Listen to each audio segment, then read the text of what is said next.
Welcome friends to another r/NuclearRevenge video. Today we've got a story of OP's little brother getting beaten up and the revenge they got against the person who did it. But first, a story from Rumpleforce990. Scumbag does $2,000 damage to my car, steals my best friend's motorcycle while recovering from dental surgery, gets whole life destroyed for years. This happened several years ago, but first let's meet the cast. There's me, best friend, and of course the star of the show, Scumbag. First, a little bit of background. There was this homeless, he wasn't truly homeless, scumbag, who I was sheltering in my house while he looked for a place to stay. I wanted to help him out and help him back on his feet. He'd been problematic for a while. He was crapping in the trash can, peeing in soda bottles everywhere, and lying to everyone all the time. He wasn't even good at lying. He was one of those pathological liars who can't tell the truth to save their life. And when he got a BB gun, he shot out my neighbor's window. This will become relevant at the end. The list of sketchy stuff Scumbag did could go on for days, but that's not what I'm writing this about, though it certainly does factor into the revenge. Now on to the main event. While one of my buddies needed a ride to the train station, I was too tired to drive, so I let him take my car and drive himself to the train station. When he came back, my front bumper was on the ground and he duct taped it back on. He claimed that he was T-boned at an intersection and injured his leg. He went to the hospital, faked his injury, and came back with crutches so I'd buy it. When I asked the police in the town he said it happened in, whom he said he had filed a report with, they told me no such event had been reported, and they had no clue what I was talking about. I later found out through my buddy who was in the car with him that he was doing donuts in a parking lot and hit a tree. So shame on me for letting someone drive my car, I know. It was a very stupid decision on my part. The cost for repairing my car came out to be $2,000 and I couldn't get insurance to cover it. So the repairs came out of my pocket.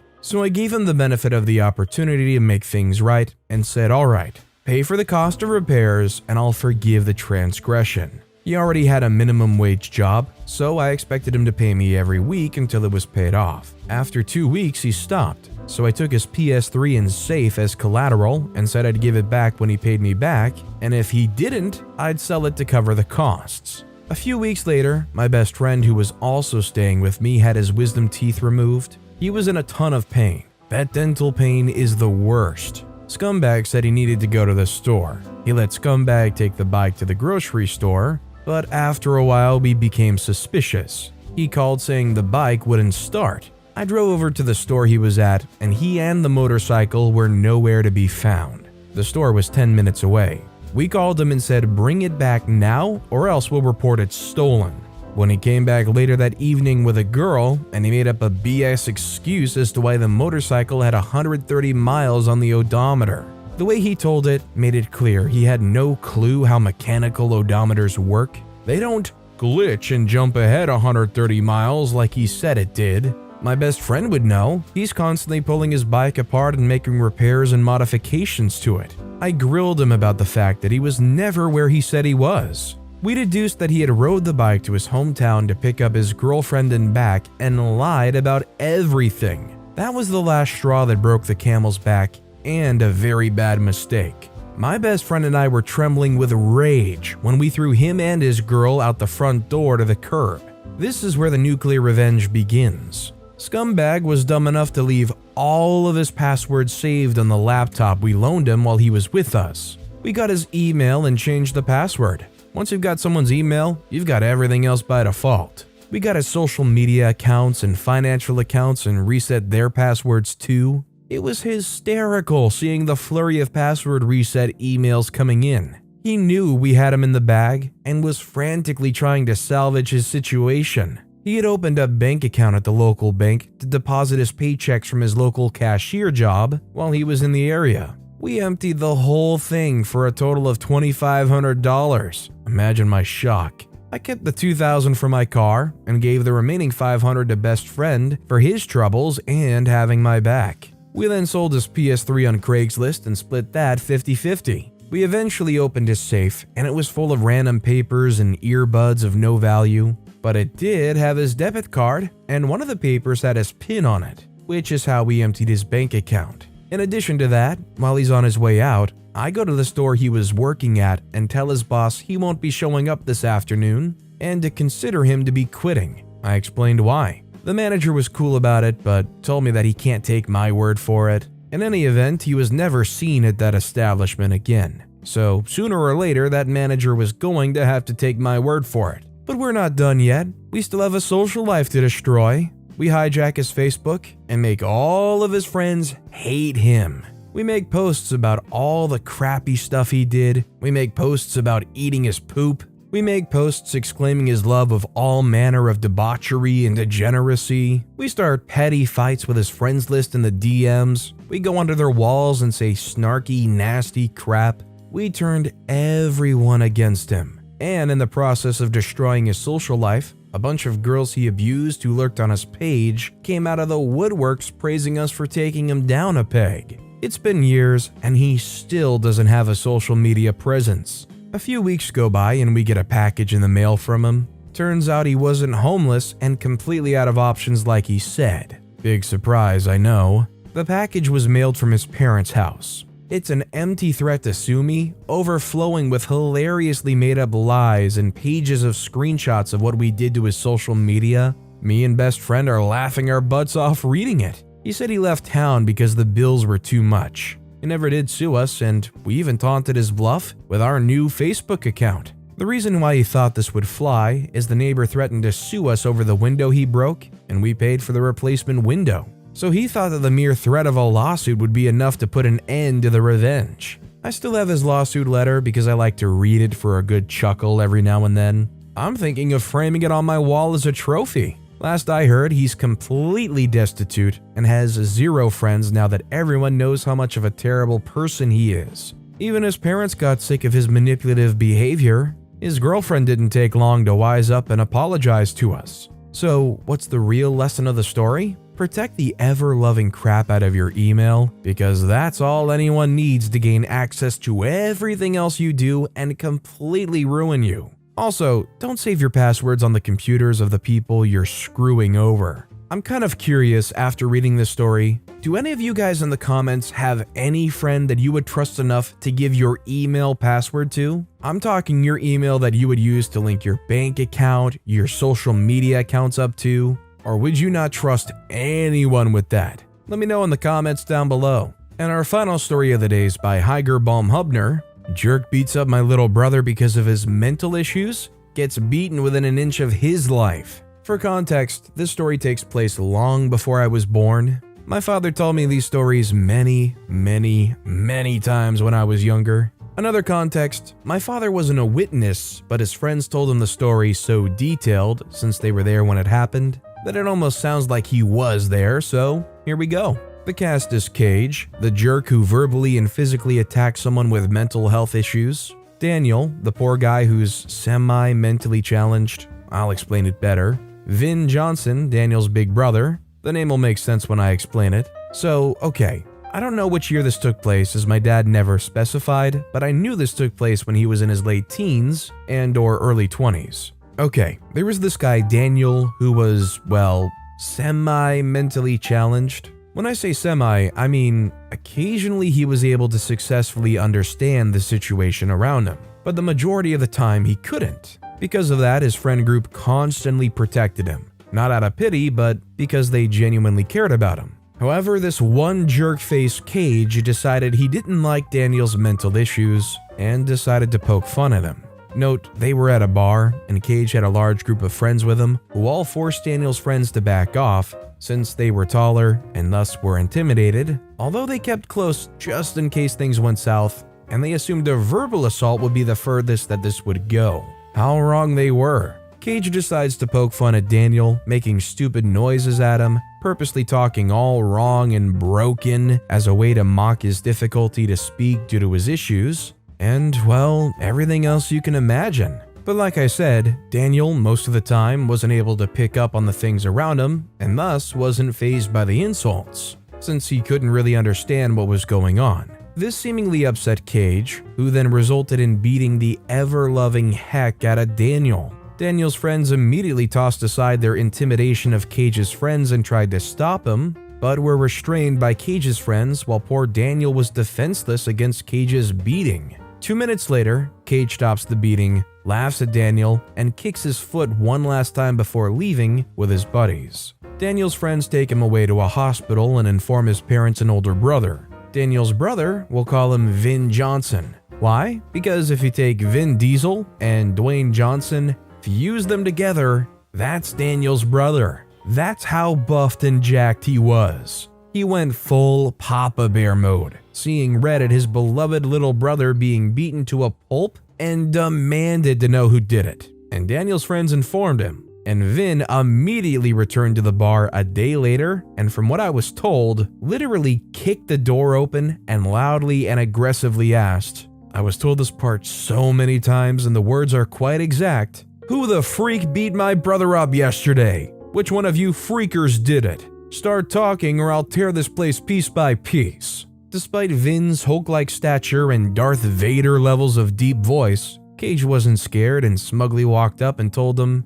"I did. What you gonna do about it?" Without less than a billionth of a second later, Vin punched Cage so hard he actually flew back a couple feet. Vin stomped over to Cage and continued to beat him up, as in he stood above a fallen Cage and rained punches like those you see in movies. Then he picked him up and threw him into a wall before grabbing him by the hair and smashing his head onto the pool table several times. Finally, Cage's friends interfered, though they were all beaten up by Vin. Seriously, it was like 5v1, yet Vin whooped their butts. According to my father, whose friends were there and were watching the whole thing, Vin took 2 of Cage's friends, lifted them both up with one hand each by the throat, and smashed their heads onto a glass portrait, knocking them both out instantly and leaving them with several cuts from the falling glass. Then, Vin finished off Cage's remaining friends before returning his attention to Cage himself, who was literally dragging himself across the floor in fear, and as Vin grabbed him by the collar of his shirt,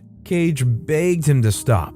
But Vin sarcastically asked him if his little brother, Daniel, also begged him to stop. And Vin continued to beat the crap out of him, and even after Cage was knocked out, with his face covered in blood and a few teeth knocked out, Vin continued to beat him up, and was only stopped by Daniel's friends who told him to stop, otherwise he could kill him. And Vin actually said, "I still don't see the problem." The bartender was indeed watching, but knowing what a piece of crap Cage was, decided not to do anything. Yep, Cage was that much of a jerk. But since he paid for beer almost every day, the bartender wouldn't throw him out. Then, Vin decided to end the beating by picking the now unconscious Cage up one last time and threw him across the bar, and Cage's head smashed against a jukebox or something like that. I don't know exactly what it was, but it was something related to music. Vin and Daniel's friends walked away, and the bartender called an ambulance for Cage and his friends. A few weeks later, Daniel was dispatched from the hospital and only suffered bruises but was overall alright.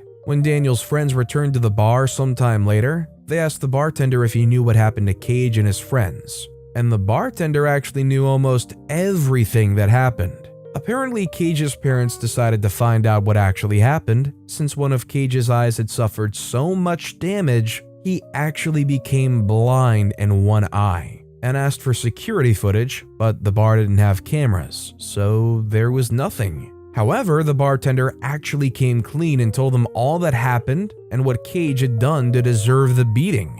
Surprisingly, the parents weren't entitled, what a miracle, and understood the situation and asked the bartender to tell Vin and his family they were sorry for their son's behavior, and promised to update him on Cage's future to inform Daniel's family about Cage's punishment. Then, according to the bartender, Cage's parents refused to take him back home and literally threw him out on the streets, telling him that if he was willing to beat a defenseless person, then he too shall become defenseless without support from his family. Cage then became homeless, and his friends abandoned him and became a loner homeless. One day, Vin actually passed by Cage while driving his car, and since it had been a day after a rainy day, there were water puddles around. Vin purposely drove over one, splashing over to Cage, making him completely soaked in dirty water. Cage began cursing at him, but as Vin slowed down and looked over, Cage recognized Vin and legged it. Not long after, Cage was arrested for trying to steal food off a local market.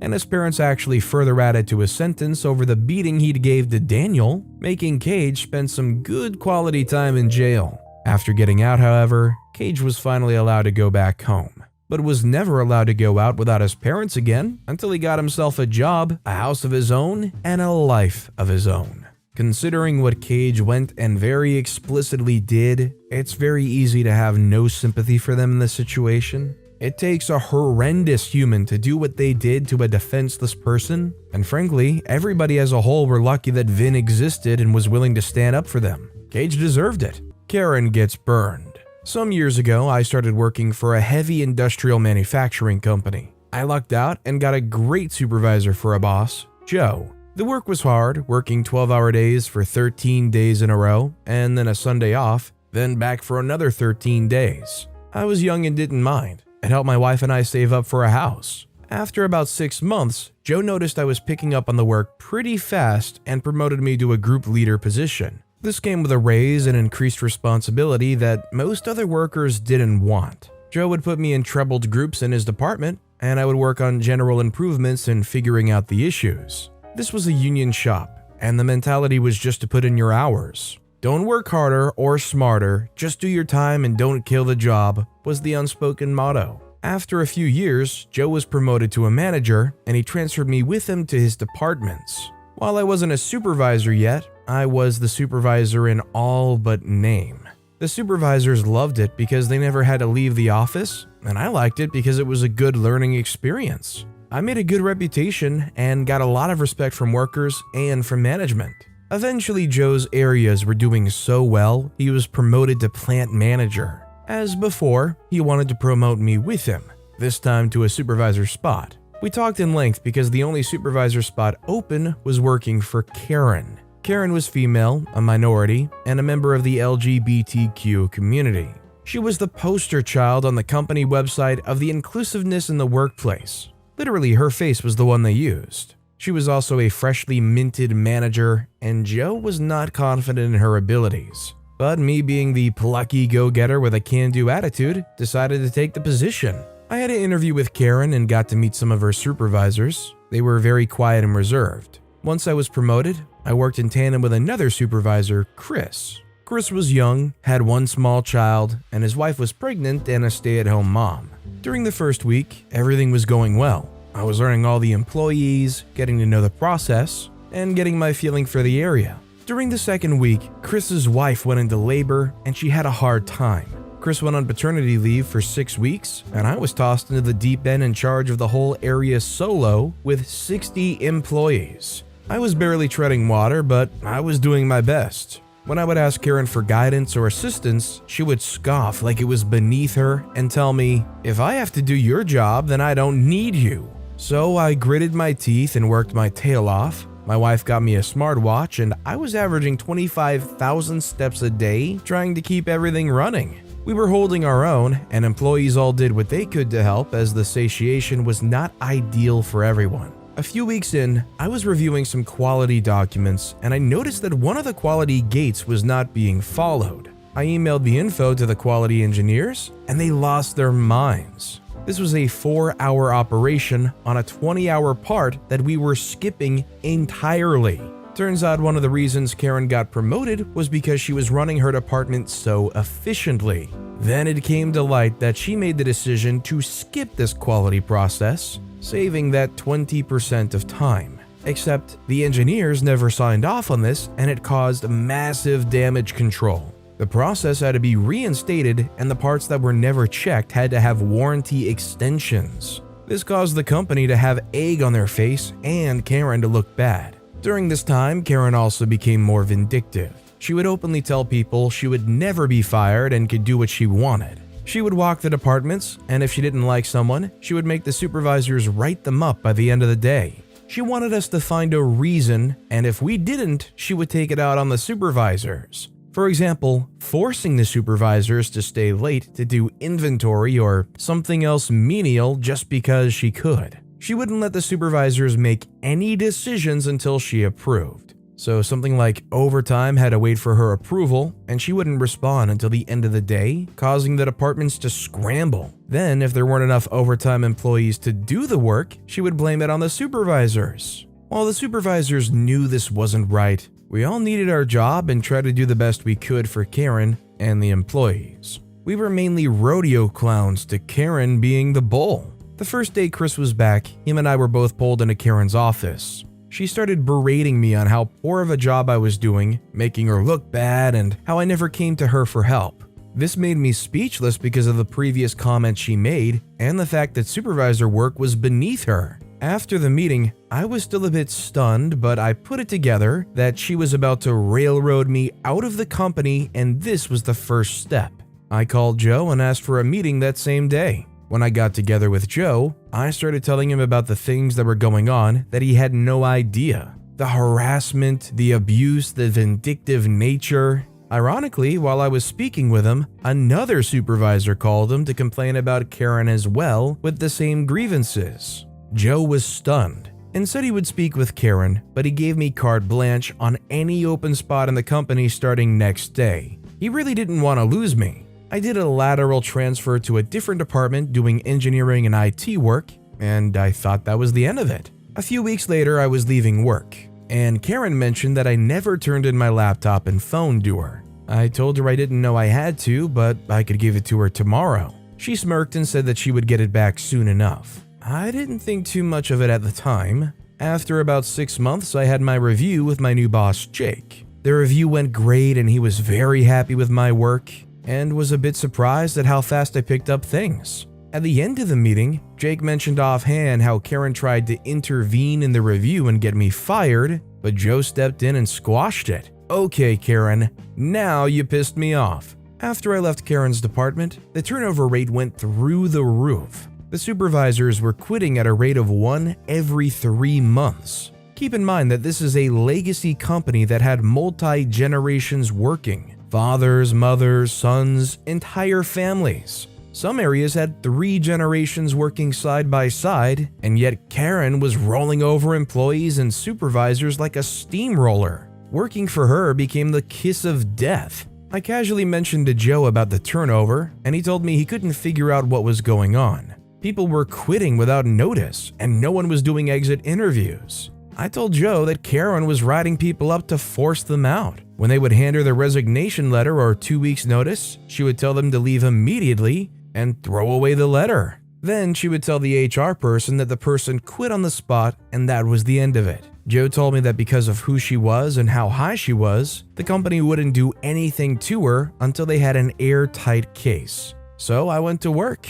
I took the supervisors working for Karen out drinking after work a few times a week and made sure I had my hand on the pulse. If someone was quitting, I made sure they emailed their letter of resignation to Karen and CC'd Joe and HR, stayed for their exit interview, and that they called the company integrity hotline for good measure. Things were progressing well, and I had all the supervisors on board except Chris. Chris really needed the job and Karen was not writing him up. Through a stroke of luck, I found out Karen was lowballing his raisings as a cost-saving measure. That's why she wasn't harassing him. When I told Chris, he was furious and he wanted to quit on the spot. I encouraged him to speak with Joe before he leaves. Joe and Chris had a very productive meeting, and Chris decided to stay.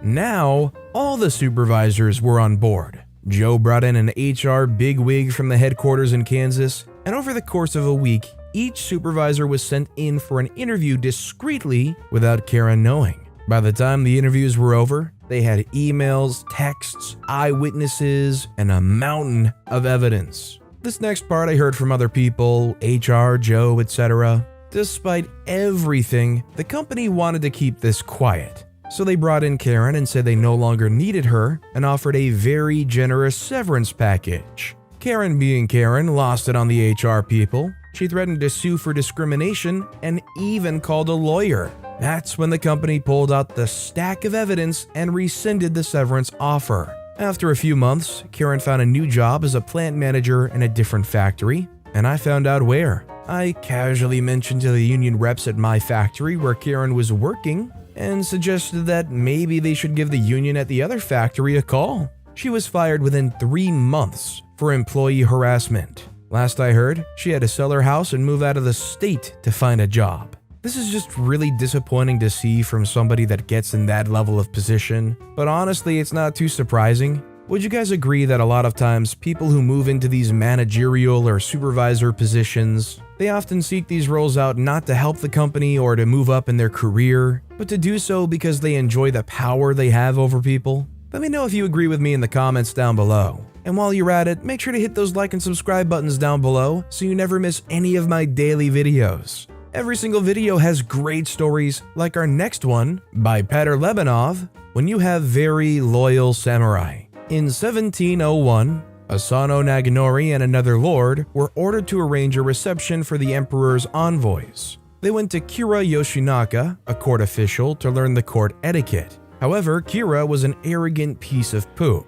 and pushed around Asano due to not getting bribed. Asano then lost his temper and wounded Kira with a dagger. Asano has just committed a crime. Violence in the Edo castle was forbidden, and as punishment, Asano committed seppuku/harakiri. His property was seized, leaving his men with no leader and his family with nothing. 47 ronin out of the 300 of Asano's men vowed to take revenge. Kira knew he would be attacked, so he made sure he was protected. The 47 leader Oishi spent his time drinking, sleeping at brothels, participating in obscene acts, all to lower Kira's guard. And lowering his guard was the worst mistake he had made. Oishi's acts continued for 2 years, and on January 30th, 1703, the 47 ronin attacked Kira's house and fought all the men. Oishi gave Kira the choice to commit seppuku, but Kira only crouched, trembling.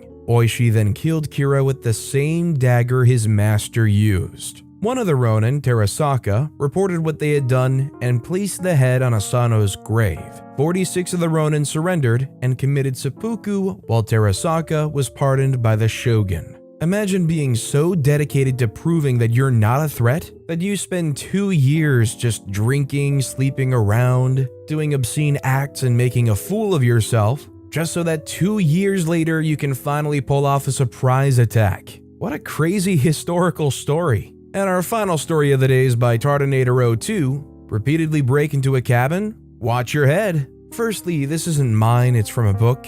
Yes, I like reading. Called Kualit Vine Kadesti, You Only Die Twice. Where the writer, from what I understood, is a morgue worker, where dead people's bodies go, who's been working for a long time. Also, he's been hearing some stories. Secondly, it might be a little exaggerated. It also happened in Finland, so the laws are different. Lastly, we Finns usually go to our cabins only a few times a year, in the summer and in the winter. Now onto the story, shall we? Apparently, there was a thief/robber who repeatedly broke into a Finnish man's cabin. The owner got pissed, so he bought some bear traps and put them across the inside of his cabin and left. He thought that the thief would be able to open the claws if he had stepped on it. Well, the thief didn't get a chance. When the owner came back the next winter, he saw the thief dead on the floor with the claws around his crushed head.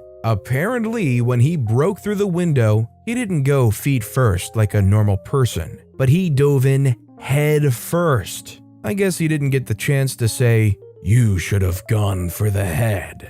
I'm not sorry. The owner called the cops, and they checked the crime scene out, and because the bear traps were inside his cabin, he didn't even get a warning. If they would have been on the yard, it would have been a different story. So, I mean, first of all, this form of revenge was already nuclear, deciding and settling on a bear trap to be the ultimate solution to stopping somebody from ever returning after they break in and assumedly step into this, maybe just about to lose an ankle. But honestly, I can't imagine the horrendous feeling of getting back to your cabin, noticing the window is broken, opening that door, and seeing what that guy saw there. There's definitely some things you wouldn't be able to unsee in life, and frankly, stumbling across that, opening your door to that scene, probably to be honest, that smell too, would be a pretty unforgettable thing, I would imagine. Do you guys think that considering OP intentionally put this bear trap in their house,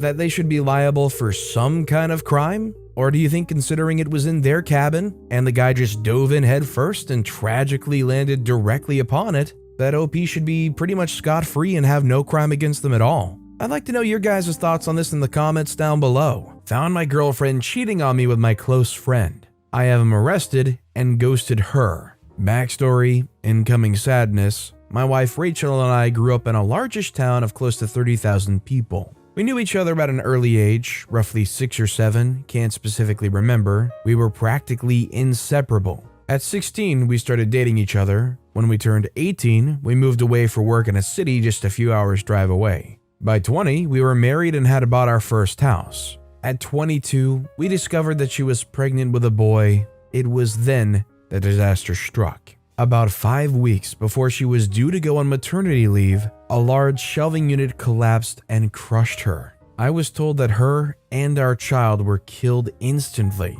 2 of her colleagues had also been injured in the accident, one left paralyzed, the other losing his leg after it had to be amputated. The company she was working for had, in a cost-cutting measure, decided to continue using old shelving that had been written off as unsafe instead of replacing it. I still haven't quite forgiven those executives and management personnel that made that decision, because they cut short the love of my life, as well as killing our unborn child. It wasn't long after, I was told I had a choice on how to proceed with what her company called compensation, but I called it blood money. They wanted to settle out of court to avoid a lawsuit.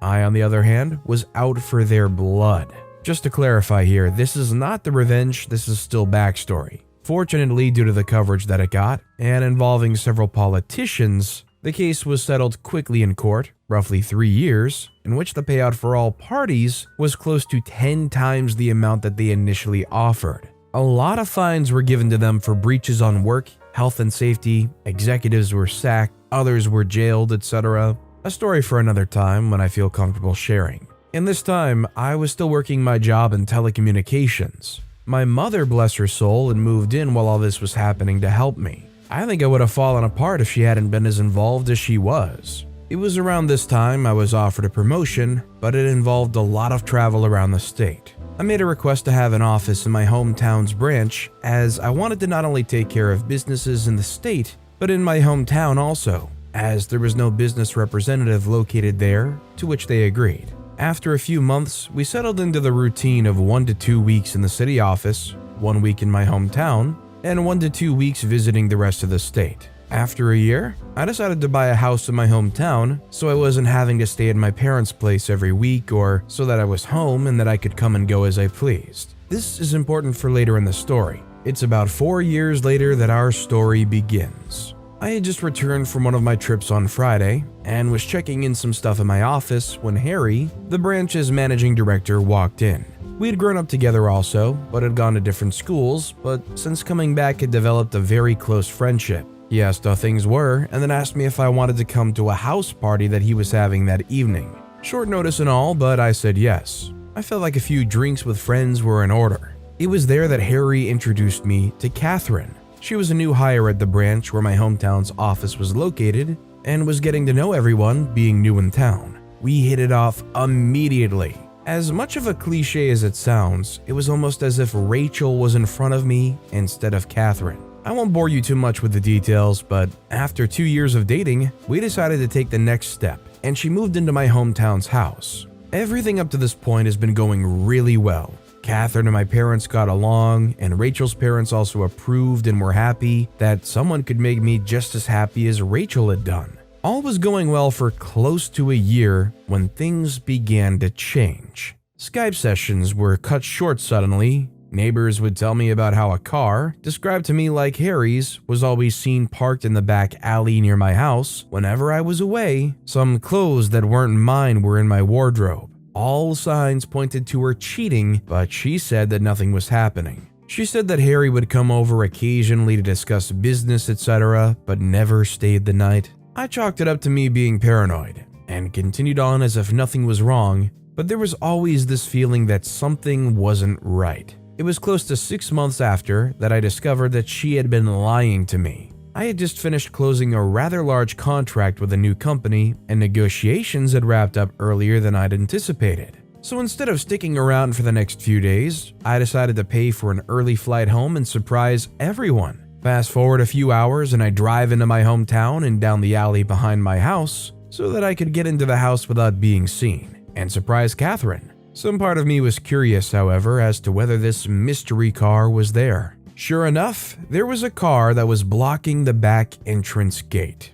I was confused for a moment, wondering if it had just been a neglectful neighbor parking, only to realize that it was indeed Harry's car. If it hadn't been for the high hedge line that I'd put in a few years back for privacy, I may have well driven past my own place. Pulling up behind his car, I got out and thought it was strange that he was there so late, as she claimed that he'd always left by now. I approached the back of the house and I saw something that made my stomach drop.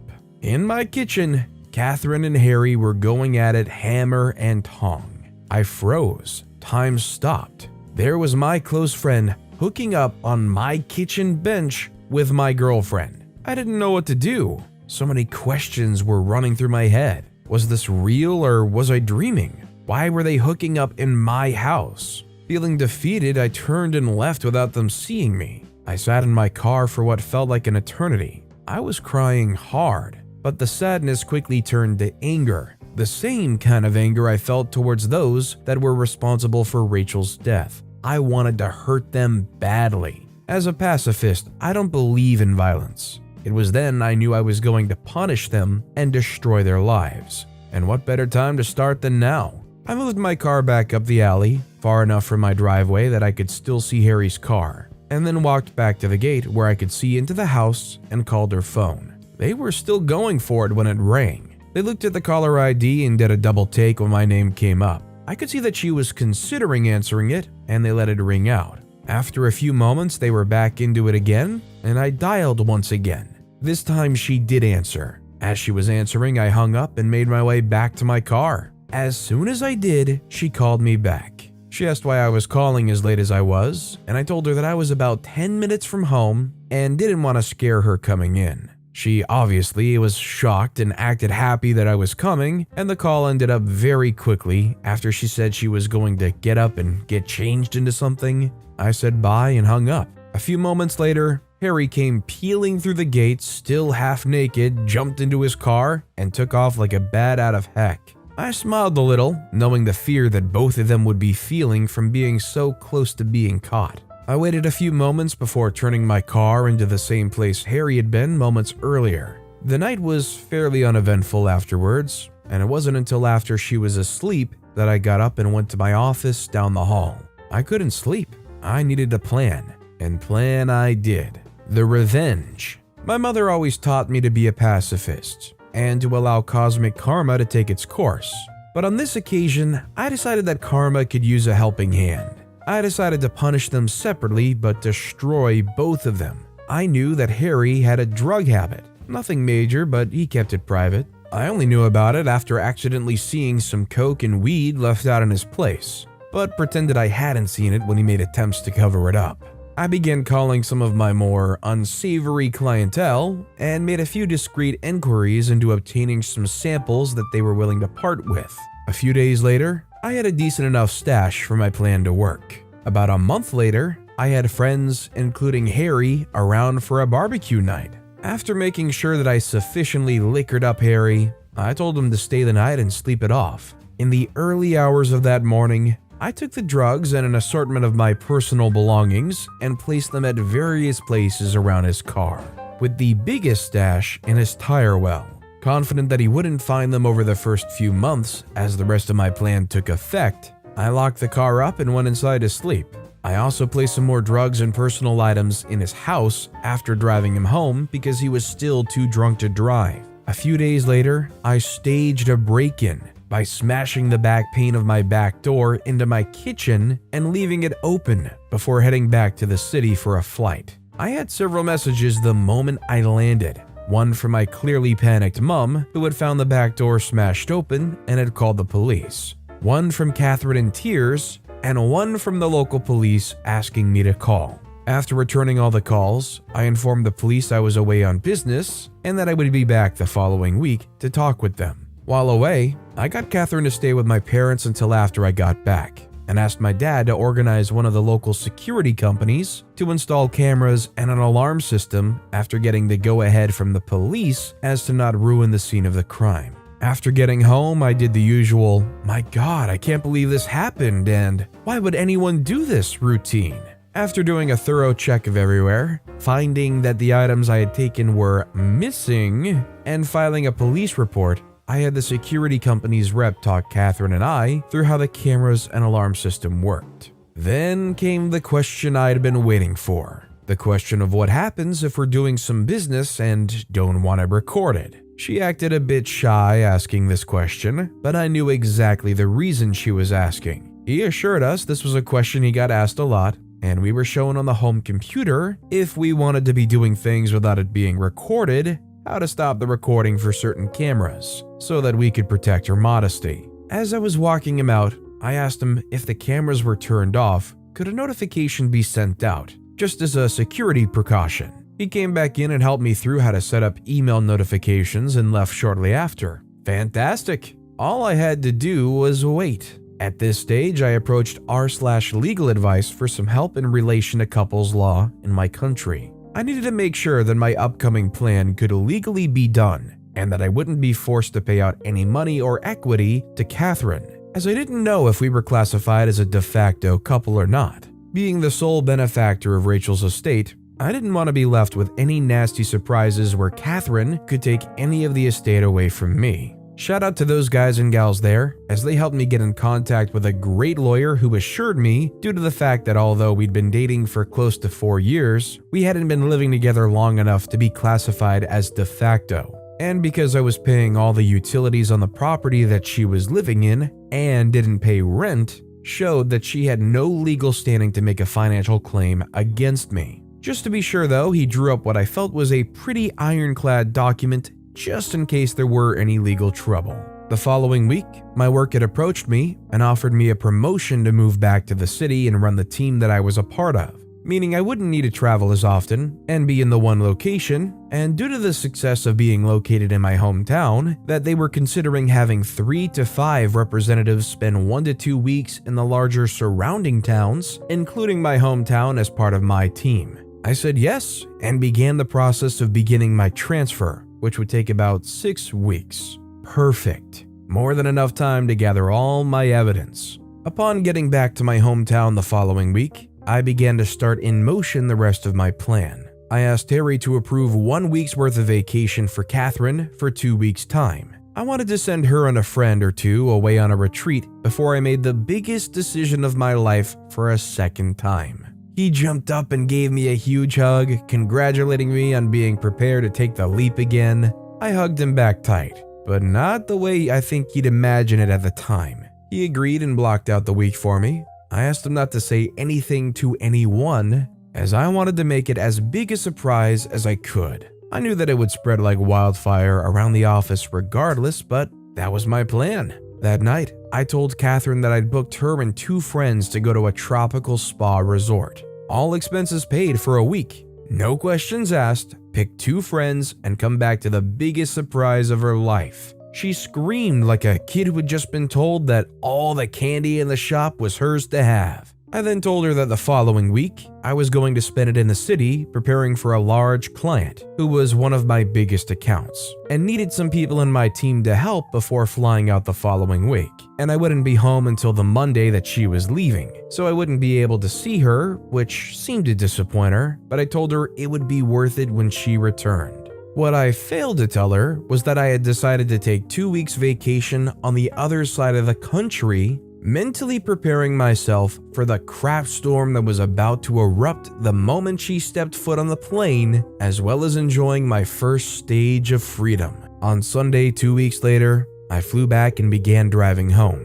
Once getting there, I did a quick pass by my house, and sure enough, Harry's car was there. Like the first night I'd caught them, I parked a little ways back and checked the cameras, asleep in my bed. No surprise, honestly, as I'd recorded them constantly doing this over the 2 weeks I'd been away. I then made my first call to the police, blocking my caller ID. I told them that I was one of my neighbors and saw someone hanging around in their car in the alley behind my house, and occasionally passing something through windows to passing cars while also looking into my yard. And I was concerned that they were dealing drugs or going to break into someone's property. I gave them his license plate and description. They said they would have someone there in a few minutes, so I thanked them and hung up.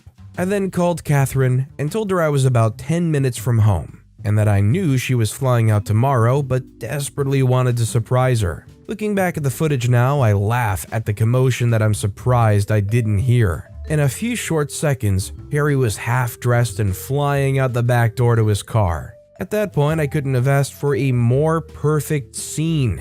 As Harry was peeling away, one of the police cars rounded the corner behind me, saw Harry driving away fast, and gave chase. After pulling in, greeting an excited Catherine, and doing all the couple things, she fell asleep again. I, on the other hand, couldn't sleep a wink. The next day, her and her friends were bundled into a car. After they drove away, I had to wait a few hours, but I began to execute my plan. I called my friend, who was a removalist, and apologized for the late notice but needed my place packed and moved on Friday. After agreeing on a time, I told him that he would need to take certain boxes to a storage facility, which he said wasn't an issue. Then I began packing Catherine's belongings. Later that day, I got a call from the police for me to come and identify some property that they'd apprehended from a suspect the previous night that fit the description of property I'd reported stolen. I grinned to myself, happy that my plan for Harry had grown to fruition, and replied that I would be there shortly to collect it. Of course, when I got there, some of the items were still unaccounted for due to the fact that they must have still been in his house, and they hadn't searched there yet. By this stage, the town was buzzing with news. Events in my hometown don't stay secret for long. Harry was disgraced and promptly fired for his possession of drugs and stolen property, and our respective bosses on behalf of the company had extended a formal apology towards me during the week. That night, I went to my parents' house and told both mine and Rachel's parents what had happened, omitting certain details, and that I was moving back to the city after being promoted. But Catherine wouldn't be a part of it. They were pretty upset initially that I hadn't let them know what was going on, but they were happy that I was handling everything maturely and hadn't sunk to their level, though they didn't agree with ghosting Catherine. But after some drinks, laughs, and tears, I went home.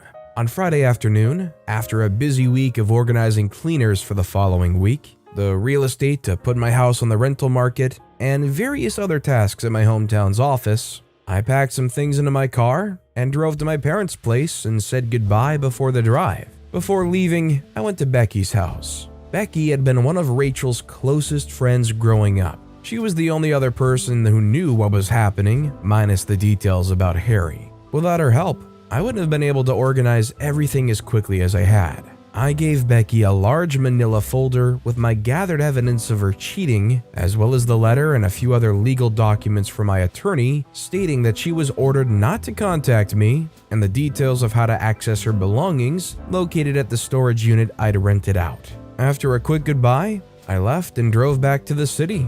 On Sunday, I woke up to several missed calls, voice messages, and text messages. Turns out Catherine had come home early after being alerted to something being afoot in the town, only to find an empty house and a for rent sign out the front. Freaking out, she had gone to my parents, who closed the door on her the moment that they answered, forcing her to call everyone until she managed to somehow be contacted by Becky and was told that she had a package for her. I was told that she didn't take too well to that, as I fully well knew at that point from the numerous angry texts and voice messages from her, accusing me of setting up Harry, of being deceitful, etc. I was worried that she might show up at my front door, but nothing ever happened. 5 weeks later, after leaving and being promoted, I write this out for you, dear reader. Granted, it's long, and it took a few rewrites to shorten it down from my initial 14 pages, but I feel that most of what I said was important enough for the story. Do you guys think that OP went too far here, or do you just understand? Like, with everything that they went through and what they experienced in this situation, do you just understand, or was it just too much planting all that stuff? Let me know what you guys think in the comments down below. Standing up to my workplace bully led to unforeseen consequences. Let me start this one out by saying that I fully intended to seek revenge on the person in this story, but the aftershock of the eventual confrontation is what led to the aforementioned consequences rather than by my direct actions. I work in the UK for a large technology company doing software support. I'm part of a team that has members all over the world. I've been in this job for around 10 years, and other than the major issues I've had with this guy, I truly enjoy my job. When I started with the company, I wouldn't say that I was green. I had about 7 years industry experience under my belt. I was definitely inexperienced with the company, but the job that I'd been hired to do used technologies that I was more than comfortable with. The point I'm trying to convey here is that I wasn't completely oblivious to all of the applications supported by our company. Everyone on my team, around 30 of us, was very nice and was very keen to help, except for Shane. Shane is probably what you would term the team guru, about 5 years from retirement, part of the office furniture, metaphorically as we were all home workers. He'd been with the company for nearly 40 years. Everyone labeled Shane as the only guy to go to when you were truly in a bind. When I was initially starting out, I did indeed find that Shane was highly knowledgeable and more often than not had the answers to whatever obscure questions you might have. Things were great and our team ticked over nicely. I got to know the rest of the team well, over phone, over time too. And my best friend was a woman named Mel. She was of a similar age and experience level to Shane, and in my opinion was just as knowledgeable as him. One day, Mel and I were on a brief call chatting about a work issue when we got to shooting the breeze for a while. We talked about ourselves and also the team. I had said that I hadn't met anyone face to face yet, and that is when she told me that she once met Shane in person a couple of years ago. They're both based in the US, I'm in the UK, and both got invited to a tech conference in New York. She told me that he has serious health issues due to his weight, around 450 pounds, and when he was home was often on oxygen and medication. His plan was to ride things out until he was able to take early retirement so that he didn't need to worry about paying for his medical insurance anymore. That sounded like a reasonable enough plan to me, and we were soon talking about something else. The issue started about 2 years into my tenure with the company. We started moving in a new direction with what applications we were going to be offering to customers, and towards that end, we were trained in a bunch of new stuff. I saw this as a great opportunity and equalizer. If no one on our team had any experience with this new software, then I would be on equal footing with everyone. This went really well for me, and I put a lot of time and effort into learning as much as possible. Shane didn't show much interest in the new stuff. He still continued to spend most of his time with the legacy tools. In team meetings, you could clearly tell he was getting pissed off that his status as a guru was gradually becoming more and more meaningless. This wasn't anything personal. We work in software. You have to adapt in order to remain competitive. As time went on, it was becoming clear to the team how much work I was putting in, and I was well on the way to becoming the go-to guy for the new software. During this time, Shane would start sniping at me for anything he could plausibly manage. For example, if I was late to a team meeting because a customer call overran, he'd make sure to interrupt whatever was being said to comment something like, "Oh look, OP's bothered to grace us with his presence," even though he'd been guilty of the same in the past. Things like email chains too.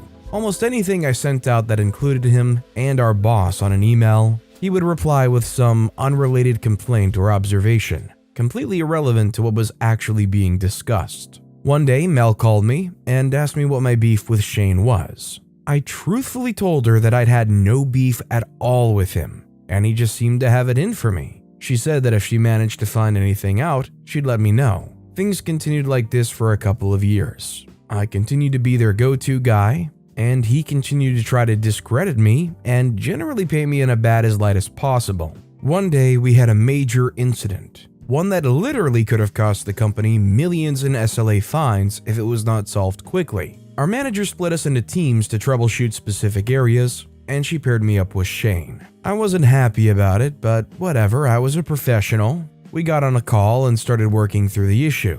As our call progressed, it was becoming abundantly clear why he didn't like me. He knew nothing about the new application. He hadn't done any work on it at all. Everything I asked him to check, he needed hand-holding, even for the most basic of tasks. Eventually, I just stared at my screen and said for him to watch me. I went into the guts of the system, through so many logs, explaining to him what I was doing the whole time, and eventually found the problem was with a recent patch that we'd installed. At this point, he dropped from the call. I didn't think anything of this at the time. We use Skype for business and it can be flaky, so I just continued what I was doing. Our process was not to roll back any changes until it had been approved by the senior manager. As I was the one responsible for deploying and rolling back patches, I made some notes about what we needed to do, and then rejoined the main call. I wasn't worried at all because bad patches happened every so often. They just didn't usually have this level of impact.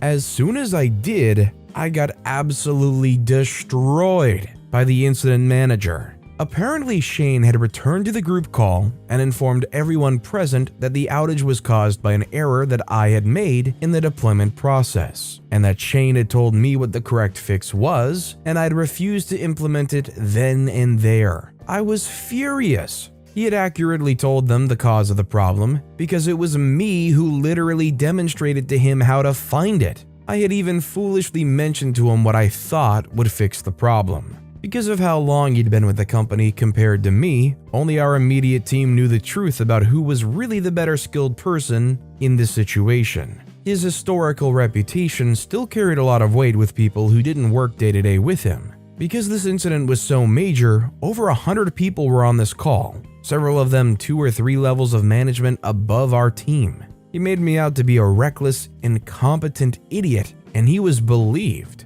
Despite my manager's protests, I was disciplined and given a verbal warning. He, meanwhile, was congratulated for steering the company away from a potential disaster and given a commendation. I was so angry, and a while later, Mel gave me a call. Apparently, Shane had been bragging to her about putting that smart butt punk in his place. She was shocked and asked him what he was talking about. His real beef was that he thought I had disrespected him by trying to take over his role as go-to guy for the new software. That wasn't my intention at all. I didn't see it as my fault that he was too darn lazy to do the work again. I lamented with Mel that she should have recorded the call. She laughed and said that Skype shows when you're recording a call, and he'd never have spilled his guts while being recorded. I immediately had a brainwave.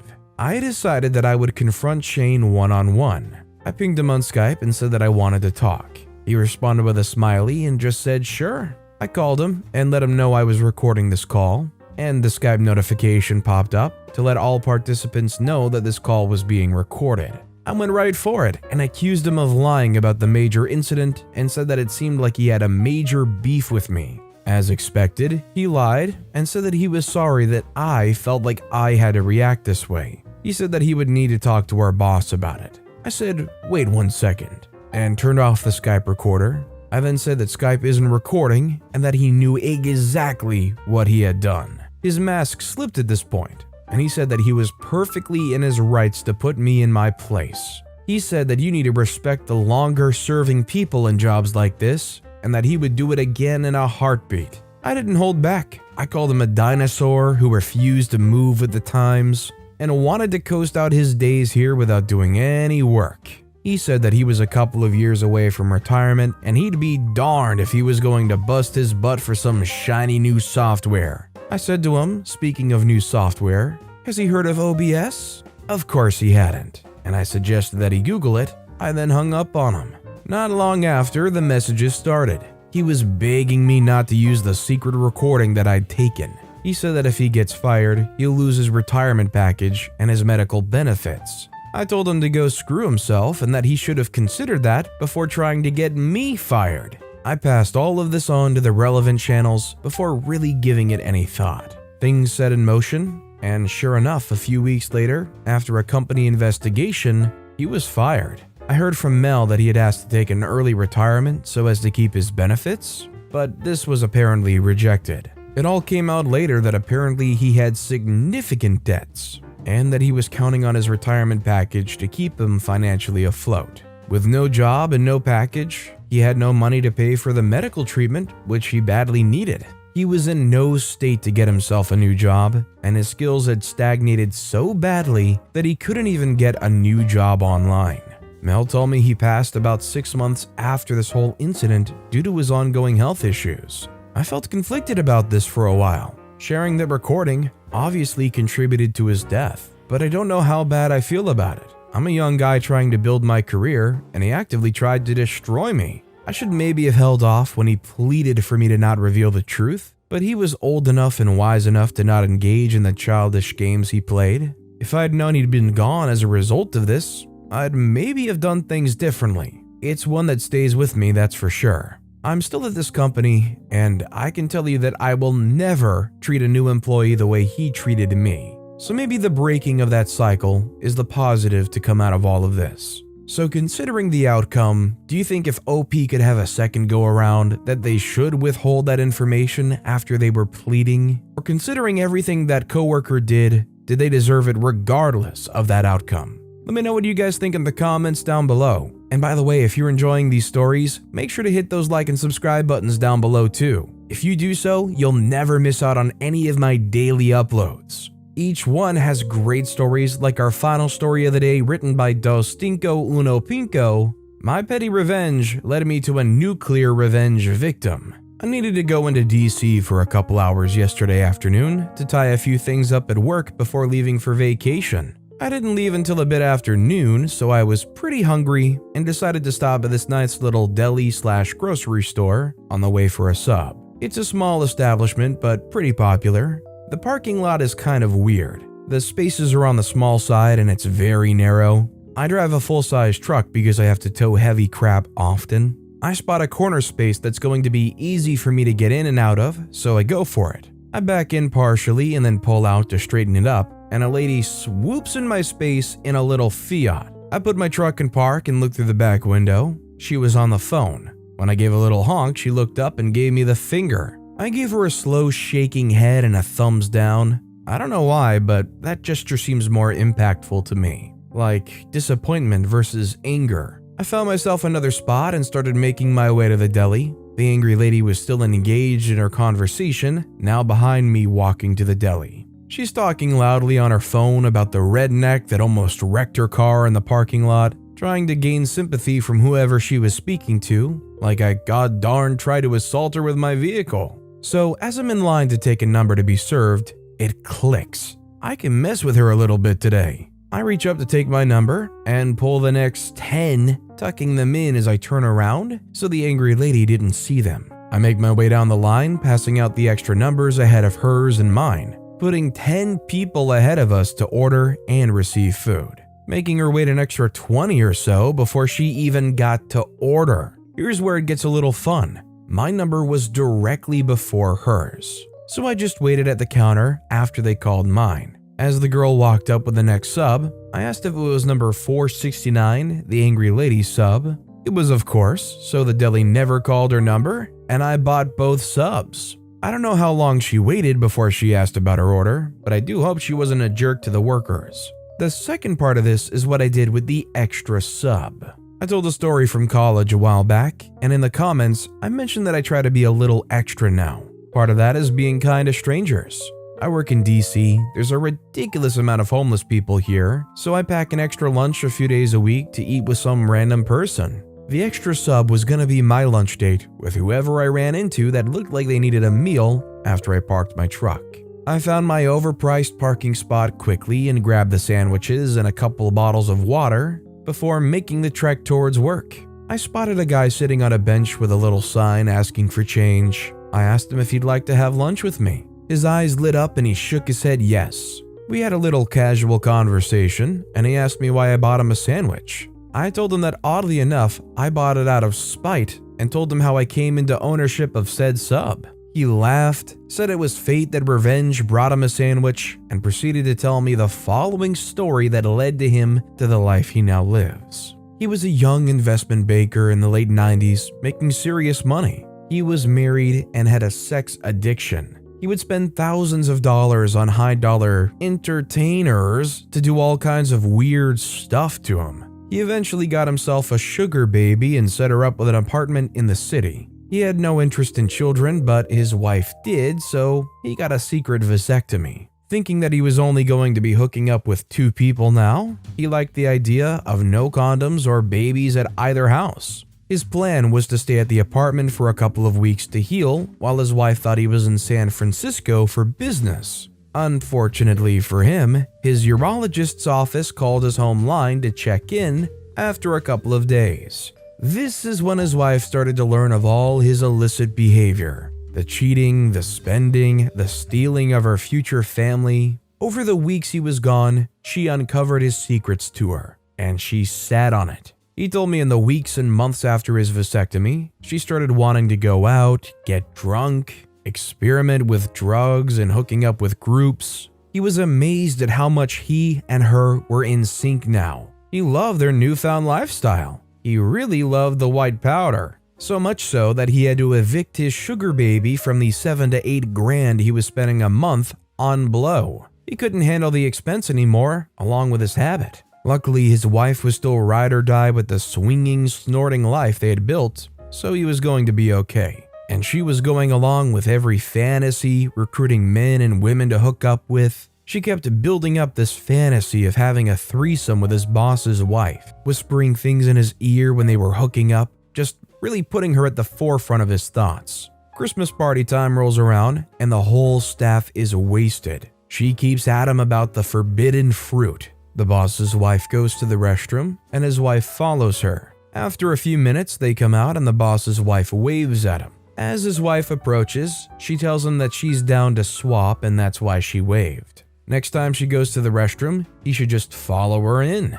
She kept him at her side and fluffed him until she sent him gleefully trailing behind his superior's wife into the restroom. No, that's not at all what she was actually waving for. Wifey had said that he didn't think she'd seen him all night, and a wave would make him feel better. He exposed himself and said he couldn't wait to taste what her husband left in his wife. After the scream and the slap, the party halted. The next day, he was fired and subsequently blackballed from his industry. His white powder habit sucked what little finances he had left after the divorce. He couldn't keep a job after his life fell apart. He's now homeless and has done some deprived things for a warm place to sleep and a meal. No, not for this meal. I mean, honestly, all I know is that story is insane. And frankly, I feel like the money they spent on that sub was well worth it getting a story like that in return. Fooled my cheating soon-to-be ex-wife into thinking I was cheating,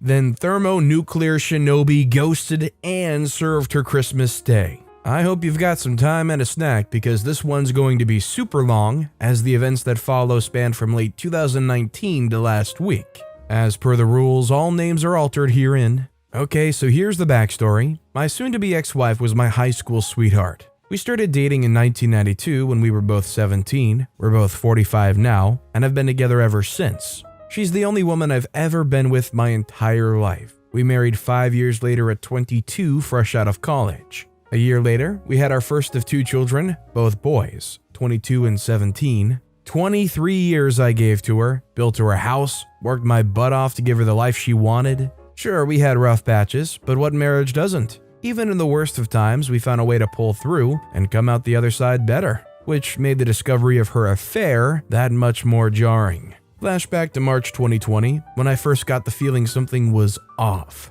For a good 2 months prior, we were in a funk. I was on the mend from reconstructive knee surgery, blew out my ACL fall 2019, but still lacking in movement. At the time, I only had about 55% range of motion on my knee. This took quite a toll in the house. I was out on workers' comp as I'd been injured on the job, and I was unable to do my usual household duties, so a lot got backed up. My sons would do what they could, but tasks only I was capable of doing had to be put on the back burner, or my wife had to do, which she wasn't pleased with. Things also crawled to a standstill in the bedroom between us. It had already slowed down prior to my injury, but in the state I was in at the time, it completely stopped. During these months, she, we'll call her Sue, was spending more time hanging with coworkers after work. Between November 2019 to March 2020, it was a regular occurrence for her. Naturally, I thought nothing of it. I've never in the 23 years I'd been with her had any reason to worry or not trust her. She has her friends, I have mine, and we have mutual. I'd go hang out with my friends all the time and there was no issue. It was all above board.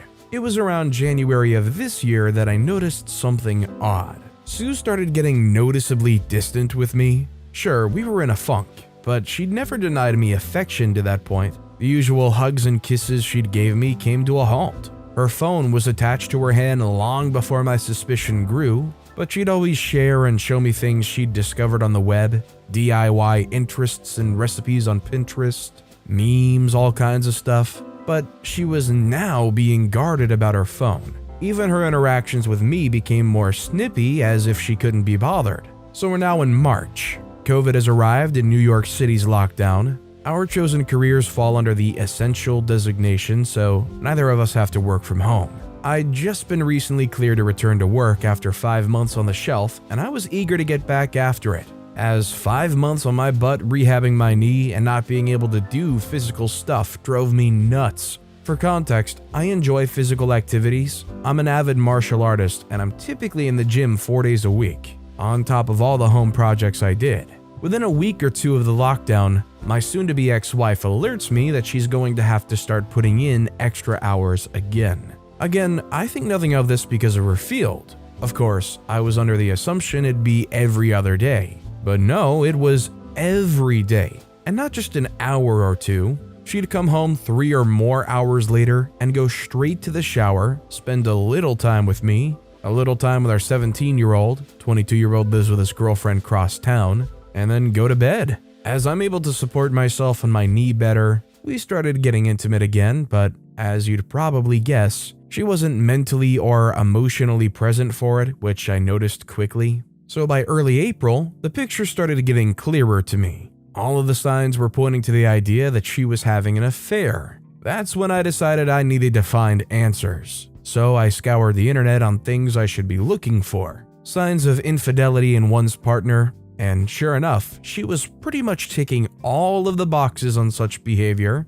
So then my search inquiry advanced to how do I find proof? I started with her social media, looking at her Facebook entries from months prior. It's pretty much the usual. Pics of us and our sons, pics with her and her friends, and a few more pics of her nights out with coworkers. In these pics, it's a mixed bag of her closest friends from work and a couple of folks I've never met from her work. But I see one recurring thing in a number of these pics. One guy. In every picture he's in, he's rather uncomfortably close to her. His arms around her shoulder or hand on her lower back. Way too close for a guy I've never personally met. Needless to say, that put a sour taste in my mouth. But that wasn't the worst of it. No, the worst was the fact that apparently this dude is a friend of hers on Facebook and follows her on Instagram. So I go to look up his Facebook account, and wouldn't you know it, I'm blocked. Why the heck am I blocked from seeing this guy's Facebook account? But he's friends with her on Facebook. Yep, I'm now in Batman detective mode. At that point, I wasn't even trying to deny it. I knew she was cheating on me with this guy. My mission was to find out for how long, and over the course of April and May, that's what I did. You know, I never had any clue the depth of info you could secure from phone, text, and email records up until then. We have a family cell phone package, and I was able to pull up quite a bit of data. My soon-to-be ex-wife's data history was telling. The two most frequent numbers she had interacted with from October 2019 to April 2020 was my own, and a number I've never seen before. Take a wild guess whose number it was. A quick check on Google, and I confirmed it was the dude from the photos who blocked me on Facebook. We'll call him POS because that's what he is. Again, the picture becomes even clearer at this point, but a lot of their messages and texts were disjointed, which meant she was deleting a lot of them. I knew she was cheating on me with this guy, but nothing in the data could serve as a smoking gun. I needed more evidence. It's at this point that I tell my best friend Oz what I'd found. He asked me did I confront her with what I had, and I said no because I felt like it wasn't enough. That's when he told me about an app that I could download to apparently spy on her communications in real time. I won't say the name as I don't know the rules on that here. I got it installed, sync up my data plan, and waited. Within days of doing so, I finally saw it. A text string between the two of them talking about how much fun they'd had the previous night and making plans to do it again that weekend. Boom.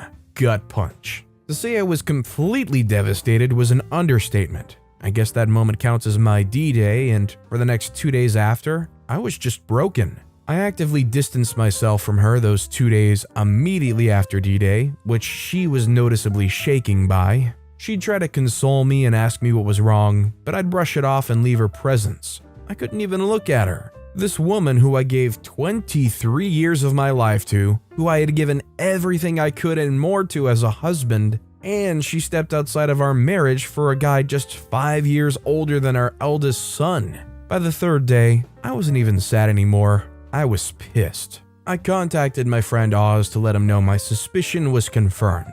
Then he asked me had I confronted her yet. My answer was no, and I told him I wanted payback. I didn't want to just divorce her, I wanted to destroy her. I wanted to leave her life in shambles and freaking ruin her. It was going to take time to do so, and I devised a plan. In my readings and research on infidelity, I had saw a quote that resonated with me that went, "The enemy of infidelity is unpredictability," or something to that ilk. That was going to be the basis of my plan.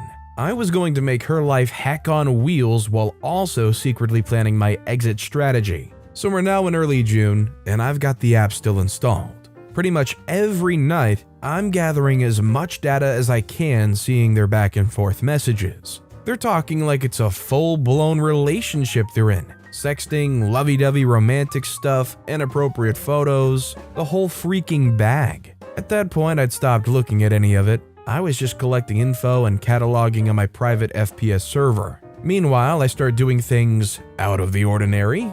I start going out at odd times. I start coming home later than she does. In her presence, I'm on my phone a lot more than usual, and when she asks, "What are you up to?" I just simply say, "Just stuff," and put my phone away. I'd also changed my login info on everything so she couldn't access any of my stuff. Mind you, for our entire marriage, we'd never hid anything from each other. But right around, I'm assuming, the start of her affair, she'd changed her password on Facebook, as well as on her phone, stating she had to because of the security breaches in recent months. Yeah, really nice cover for hiding your affair from your husband. Anyway, I'd clued Oz in on my plan, as well as telling my older and only sister and 2 more of my closest friends what was going on.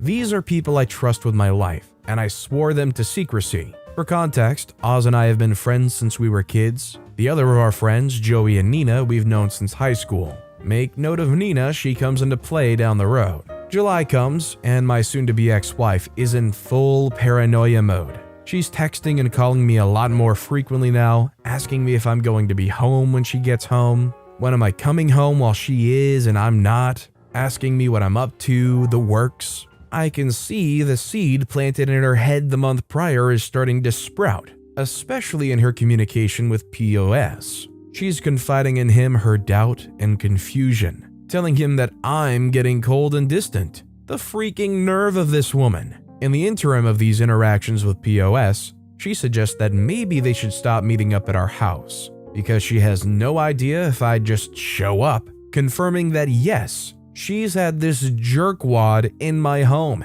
Thanks, Sue. POS asks her in that specific communication, was she worried about me potentially cheating on her, which actually pissed her off. I can't even begin to describe the level of joy and how many laughs I got out of reading that exchange. My cheating wife arguing with her affair partner over if she's mad her husband could be cheating on her. Oh, the freaking irony. Now bear in mind, I'm not hooking up with anyone. When I leave, I'm usually at Oz or Joey's throwing back some booze, watching fights and spending some time with my bros, or at my big sis's house hanging with her and my brother-in-law, who's like an older brother to me. My sis is 52 and her hubby's 58. She had told him about my soon-to-be ex-wife's infidelity, but not of my plan. Couldn't risk it as he's a bit of a blabbermouth. We'll fast forward now to October. That's when things seriously pick up. I've been in my faux affair for 3 months now, and Sue is hyper aware of the fact that I'm actively pulling away from her. It's been as long as the day I enacted my plan until the day she confronted me, October 20th, 2020, that I'd even touched her. No hugs, no kisses, no initiation of intimacy, nothing. Not like she needed it, she was still screwing POS just at his place or at motels. So that afternoon, she calls me at work, which wasn't rare before this all began. but certainly hadn't happened in a while, and asks me to come straight home after work, saying she had something important to tell me. I'm not gonna lie to you all, I half believed she was going to come clean about her infidelity, but she of course didn't. Instead, I get home to her asking me if I was unhappy with her. The freaking nerve. She cites the fact that I've been spending way too much time away from home, I don't show her affection anymore, and our sex life has completely died. She tells me she's worried I'm pushing her away because I was resentful of how she treated me the months I was rehabbing my knee. And then came the punchline. She freaking asked if I was cheating on her. Folks, I fell on the floor laughing hysterically. And when I say hysterically, I mean Joker laughing gas hysterical. On the surface, it looked like, to her assuming, it was me laughing off the notion of being unfaithful. But it was of course actually me laughing at the sheer irony of what was happening in front of my eyes. I'm tearing up, pouting on the floor in complete hysterics for a good 2 minutes before I compose myself enough to answer. I sit up and look her in the eyes for the first time in months, shaking my head, but I don't give her an answer. I stand up, brush myself off, kiss the top of her head, and go about settling in for the night. Later that night, as I'm in my office, I decide, you know what? Given the brevity of what happened, I wanted to see what she was telling him. So I fire up the app, and sure enough, they're actually texting in real time. She tells POS, I know he's cheating on me. I asked him tonight and he literally laughed in my face. He fell on the floor and laughed for like 5 minutes. It wasn't 5 minutes, obviously. He doesn't care how I feel anymore. I don't know how or why, but he's gone. I know I've lost him. This is karma, I know it. The smile on my face I had while reading that must have resembled a Cheshire cat. She was breaking. POS attempted to console her, saying that if I cared enough for her, she wouldn't have had to come to him to give her what I wasn't giving her. But the tone of her responses told me she was having doubt now. She had the nerve to step out of our marriage because I was unable to fulfill my role as a husband due to a legitimate injury and kept the affair going for, at that point, nearly an entire year. But the idea of her losing me to another woman was enough to make her waver? What a freaking weakling.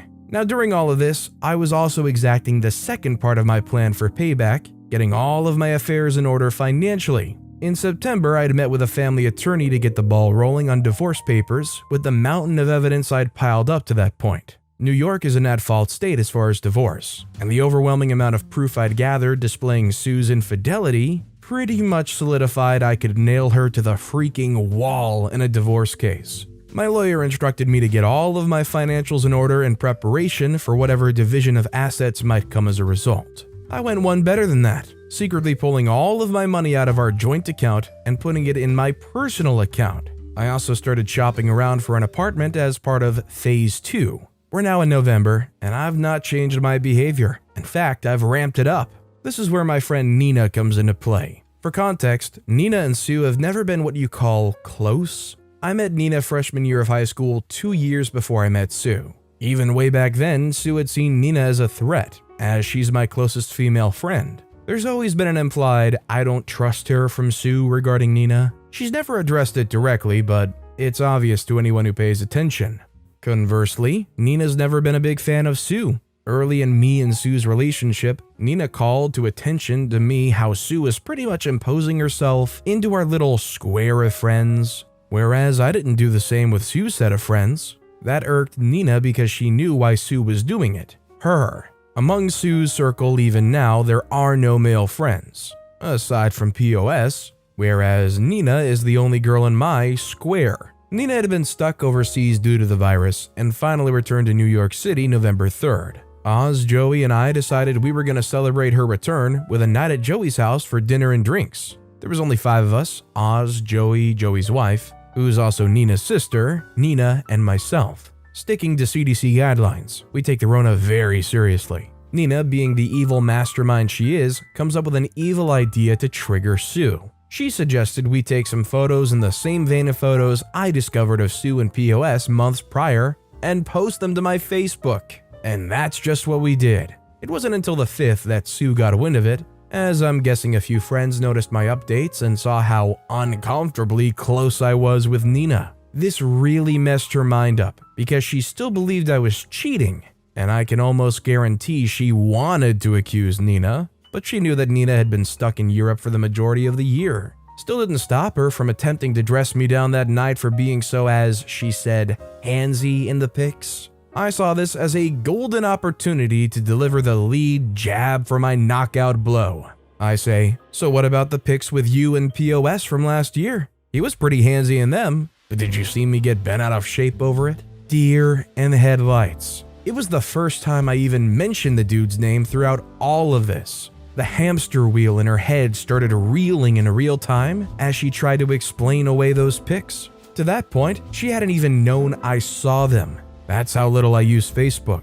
When I actually do post something, it's like an event to people, which is why the pics with Nina specifically got so much traction among our circles. And explain away she did. He's that way with everyone, he's just a really friendly guy. I can see how it looks, but there's nothing there. I'm sorry if those pics hurt you, I'll delete them. No, the pics aren't what hurts me. The year you've been hooking up with the dude whilst lying to me that you're working extra hours and hanging with friends is what hurts me. But vengeance, as Lieutenant Commander Worf from Star Trek The Next Generation so famously said, is a dish best served cold. From that night, Sue was being extra specially clingy and attentive to me, like annoyingly so. She'd try to initiate affection and intimacy with me, and I'd stonewall her at every chance. All the while, I'm archiving literally everything she says to POS. Mind you, at this point, I'd long since gone numb. Any desire I might have had to save my marriage was dead. I'd checked out the day I enacted the first phase of my plan.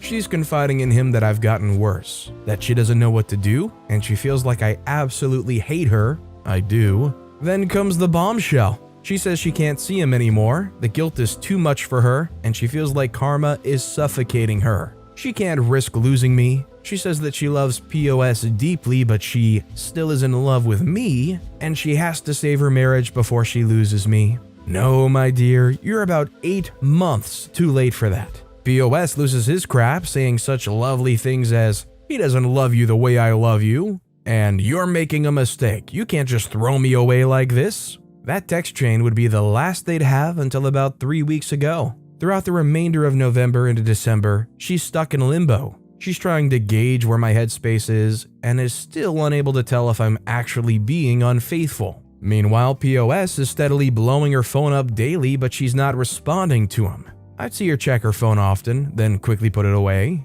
Meanwhile, phase 2 of the plan was now officially complete. The divorce papers were done. I found me a studio apartment in Co-op City, New Yorkers will know the area, and signed a 2-year lease on it. All of my money was in my personal account. I was ready to throw my haymaker. So we're now at Thanksgiving. My oldest and his girlfriend were hosting a small gathering of our immediate families. So them, oldest and his girlfriend, oldest girlfriend's parents, she's an only child, myself, Sue, and our youngest. We have a great night. My oldest's girlfriend is studying to be a chef, and she did all the cooking herself. The girl can freaking cook, let me tell ya. As I had to keep up appearances of nothing being wrong between Sue and I initiated affection with her several times that evening. Kisses on the cheek, cute little hugs, wrapping my arms around her shoulders from behind. The gestures didn't go unnoticed by her as she reveled in it. Bear in mind, this was the first time I touched this woman since I kissed the top of her head the night she confronted me in October, so just about 2 months. Not gonna lie, I felt repulsed doing it, but I had to. I couldn't risk the plan, and me being distant to her in the face of my boys, my oldest's girlfriend, and her parents would set off alarms. So my youngest decides he wants to stay over with his big bro for the night, so Sue and I head home. On the drive home, she thanks me for being so good to her and says, I don't know what you're going through, baby, but I'm here for you. I had to hold off busting out a maniacal laughter again and responded saying, I know, I just need time. So, for the first time realistically since springtime, we hooked up that night. I figured screw it, with what I'm about to do, may as well get some action before I delete her from my existence. I won't go into detail, but it wasn't love-making. When I finished, she was a lump of flesh laying there trying to figure out the direction of the truck that ran her over. No cuddling or anything after. I just got up, showered, and went to go sleep in my office. To her confusion though, I used protection. First time in 2 darn decades I did. She was definitely perplexed by it, but she didn't ask questions. Sure as heck wasn't going raw, knowing that she'd been doing so with POS for months at that point. I wake up the next day and check my handy-dandy spy app, and for the first time in weeks, she responded to POS. Dude went full novella. He professed his love for her, said she was wasting her time trying to rekindle a flame in me that died,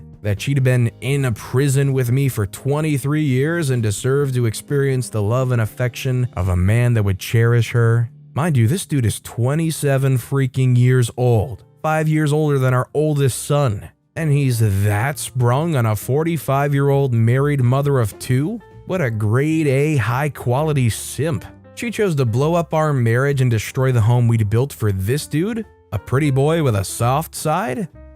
She responded saying pretty much the same thing she said when they last talked. That she loved them and enjoyed their time together, but she can't lose me. I'm still the love of her life, but she'll always have a place for him in her heart. That they can still be friends if he chooses, but the physical relationship between them is over. He begged her to see him one last time that week and, yep, you guessed it, she said yes. One more for the road, right? Who am I to say anything? That's what I did to her the previous night. Of course, I added all of that to the archive I'd compiled. December 4th is when Phase 3, the final phase of Operation Shinobi Ghost, started.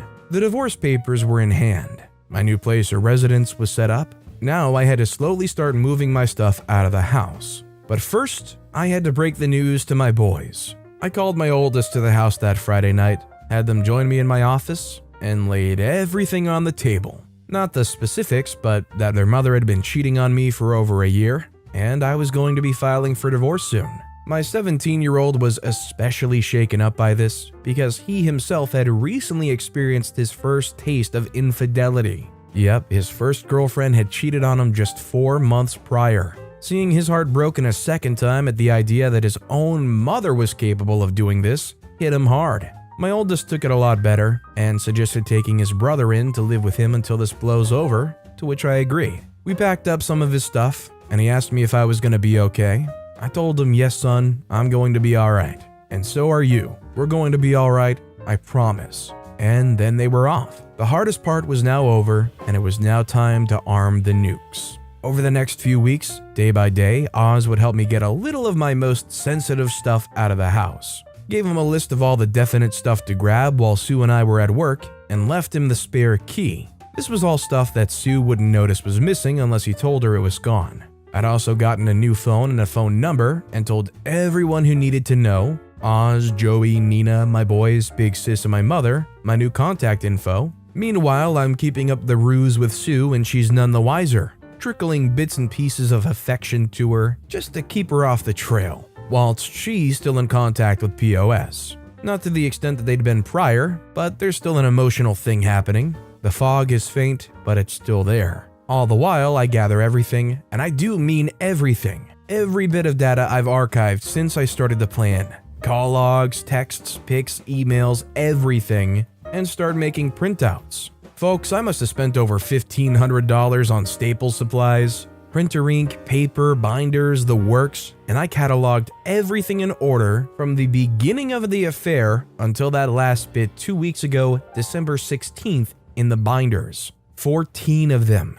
I then put each one in a box and gift wrapped each, addressing them to various people. My mother, my father passed 7 years ago, her parents, her 2 sisters, her brother, her HR department. Did I forget to mention POS works for the same company? And there's an expressed rule against intercompany relationships because of the nature of what she does. Several of her friends, POS and POS's parents, lugged all those freakers to the post office and shipped them all out December 16th. ETA for the delivery, December 22nd to 24th. Perfect. So we're now at Christmas Eve. Sue comes home around the usual time. No idea if she'd seen POS. I'd stopped tracking her on the app the 18th. Figure I'd gotten all the mileage I'd need out of it. As per usual, she showers, hangs out with me a bit. I blow her back out on the living room couch. I know I'm a freaking jerk. And she turns in for the night. The final phase was upon me at long last. The nuke I'd been arming since June was finally about to be launched.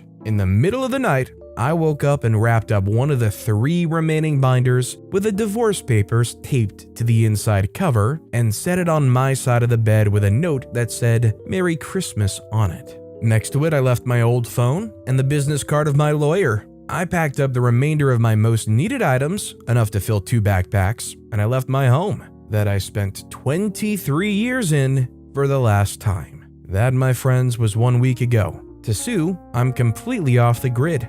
Gone. Shadow ghosted. She's blocked on Facebook, but still hasn't blocked me for some reason, so I'm keeping tabs on the fallout. It's absolutely glorious. My packages have reached everyone I sent them out to, and Sue is getting crucified. Her youngest sister completely dressed her down. Both of her parents have condemned her. My mom absolutely destroyed her. Like, holy crap. I know my mom has a mean streak, but the things she called Sue were unfreaking holy. She's been frantically trying to find out if anyone knows where I am, but those that do aren't saying a word.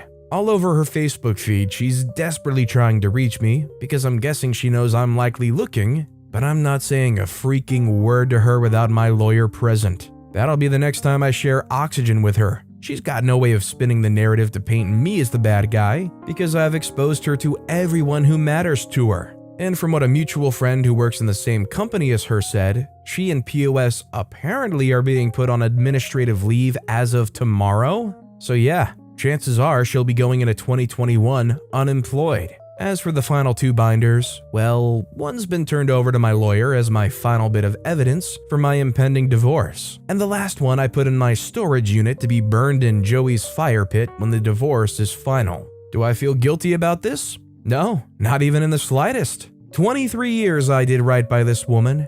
I gave her the home she wanted. I gave her the family she wanted. I gave her the life I felt we both deserved. And I loved her unconditionally. Never have I faltered. Never have I strayed. Never have I even entertained the notion of breaking my vows. When an issue came up that I felt was affecting our marriage, I came to her and told her, and we sorted it out the best we could. She opted to find comfort in another man's bed. Rather than come to me and say she was unhappy with our sex life at the time, she decided to step out with a young punk who gave her the tingles. So no, I have no sympathy for what I did or for her. She can burn for all I care. The most I stand to lose is my house, a car, and maybe a couple $100 a month in alimony. But seeing as the divorce is filed under the statute of adultery and New York State is at fault, that might get waived with the insurmountable amount of evidence I've provided. As far as I'm concerned, she's dead to me, and I'm never looking back.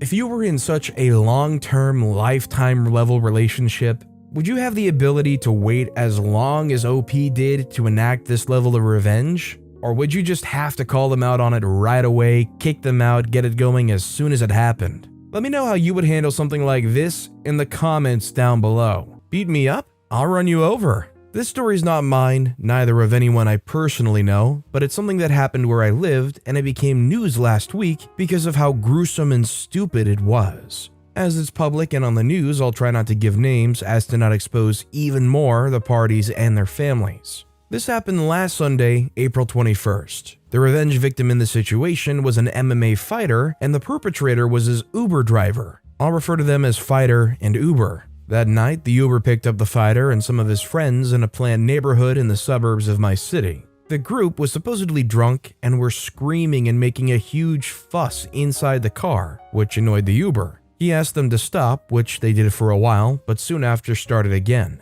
They kept annoying the Uber until he snapped. He stopped the car on top of an overpass and told them to get out of his car. This was late at night, so it had no traffic. The group started to get out, but the fighter didn't like the Uber's attitude, so he started punching the Uber right before leaving. His friends take him off of the driver and the Uber speeds off. The fighter's group started walking to a nearby gas station to wait for another ride. Meanwhile, the Uber makes it back around and starts speeding back in their direction and hits the fighter in the back, running him over. From what I heard, the impact alone wouldn't have been enough to kill the fighter, but that was not it. The force of the impact launched the fighter in the direction of a truck parked nearby, and he hit his head on said truck, killing him almost instantly while the Uber sped off. The driver presented himself to the cops last Thursday, April 25th. The fighter had 2 kids and so did the driver. Needless to say, this is definitely one of those overly brash decisions that you make. Would you guys agree with me that to be able to go and do this and run somebody over like that you have to have a legitimate anger problem, whether that's a disability or a mental issue? Or do you think an otherwise normal person could get riled up to the point that they would actually go and do that?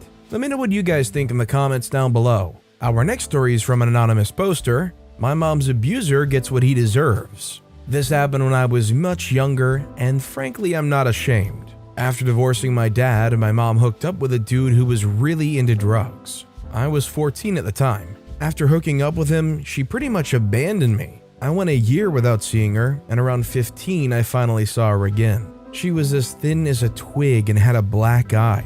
I immediately grabbed my skateboard and went to go after her dude, but my uncle stopped me and just told me, "Not here." We were at my grandparents' house. Fast forward a few years where I rarely saw her, and I would hear about the abuse here and there from family. I didn't get involved as I was a teenager and didn't even know where she was most times. Of course, she never told me about the beatings when I did have a chance to see her or speak with her. When I was 18, I was living with my uncle, the one who stopped me years before. He got a call late one night, and it was my mom. Her dude had hurt her bad. We loaded up 2 9mm pistols and grabbed a couple of bats, then rolled out. But when we arrived, the cops were there, as a neighbor had called. Mom's dude was arrested and she was taken to a hospital. He messed her up pretty good, did a year and a half in the pen for it. After he gets out, he claims to be reformed and they hook back up. Now I'm in my early 20s, she's living near me, and I'm trying to build my relationship with her back up. I never would visit her when her dude was home, and she would only come to visit alone. I hadn't heard much those days about the abuse, as it appeared she was trying to clean up her act and things maybe were better with him. One day, she comes to visit, and I notice a ton of swelling in one eye and a bunch of makeup caked around the area. I observed, but I didn't acknowledge. I knew what he had done. I kept my cool and gave her the impression I wanted to give him a chance, as she had begged me to do for years. I invited her over for a cookout and gave her permission to bring him. My daughter, who was a baby, and her mom were present for this as well. Maybe I should have mentioned that earlier. I became a dad at 21 and we stayed together. This all occurred around the same time frame. Anyways, the day comes and she brings him. I had already stashed my favorite aluminum kids baseball bat by the back door. Kid-sized metal bats are the best for home defense. I led everyone to the front yard to hang out and had my mom, daughter, and my daughter's mom chilling out there by the grill. I knew my mom's dude smoked herbs, so I made an implication that I'm growing something in my backyard and I'd like to show him. As he heads to the backyard, I told him I just needed to grab something from inside real quick. Side note, I'm really proud of myself for being able to play this all cool because inside I was raging. I see him waiting in the backyard and I grabbed my bat. I stormed outside and yelled, "So I heard you like to hit women." I proceeded to beat the heck out of him. Shins, ribs, back, and arms. I didn't want to kill him as I knew I'd go to prison and I had a newborn to raise, but I did hit his head once accidentally. I just wanted to hurt him good because I wanted to send a message. He crawled to the front yard as my mom yelled at me and cussed me out. She got him into the car and they sped off as my neighbors stood outside trying to figure out what happened. I kept all the action in the backyard so no one would see. But I made a point to yell at her car driving away, something along the lines of, "Don't let me find out you hit my mom again." I just didn't need cops to come. Luckily, no one called. My mom didn't speak to me for months. Nothing new here.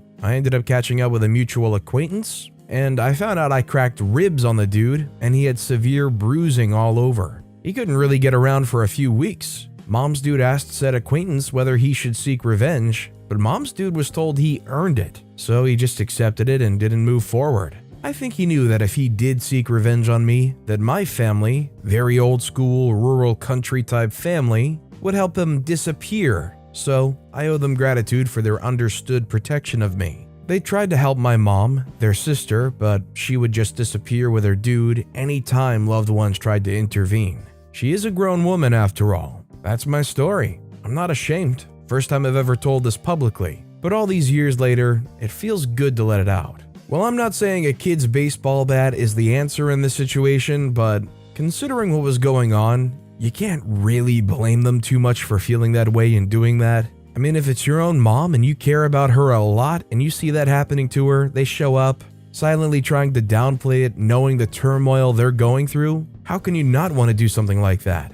By the way, if you're enjoying these stories, make sure to hit those like and subscribe buttons down below so you never miss any of my daily videos. That said, our final story of the day is by an anonymous poster. Crappy neighbor bullies struggling immigrants for 15 years. Their kid gets revenge, and the crappy neighbor loses custody of her kid and is forced to move out of their house. Spoiler alert, I'm the kid. A bit of context first. I'm an only child, born in the USA to older parents. They were both 45 when I was born, who immigrated from Venezuela in the 90s. When I was 2, my dad was shot in the head. He lived for another 13 years, but the incident permanently damaged certain parts of his brain, and he was a completely different person for those last 13 years. He went from being the most loving, incredible, caring, compassionate person around to an aggressive, violent jerk who blew up over the smallest things, but only ever at his inner circle, me, my mother, or other close family.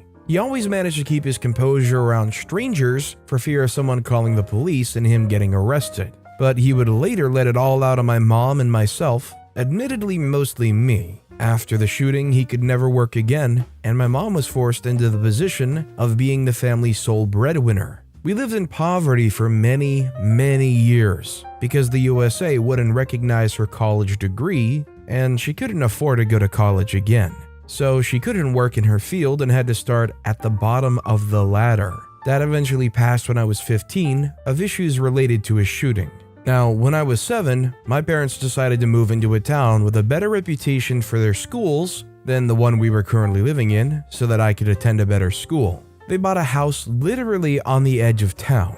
Most of this town is incredibly expensive, but because on the other side of our street and across the town line, there's a big complex of government-subsidized housing, our area is much cheaper. This is the house with the jerk neighbor. The house is a 3-family. For the last 16 years, we've owned and occupied the first floor, while the terrible neighbor lived on the second floor until recently, and the third floor had been occupied by over 10 owners and tenants over those years. None have stayed more than 3 or 4 years, and some have stayed as little as a handful of months. Now, the second floor witch, let's call her Karen because, obviously, she has a husband who we'll call Bill, and they have a young son, Henry. Here's the story. When we moved in, Karen and Bill had already been there for a few short months. The 3 of us on the first floor, Karen and Bill on the second, and the original third floor's owners bought the house from the same crew, who had bought it and turned it into a 3-family, fixing it up in the process. Karen quickly showed her true colors as a bully. Over the years, there's been countless examples of nasty crap she's pulled.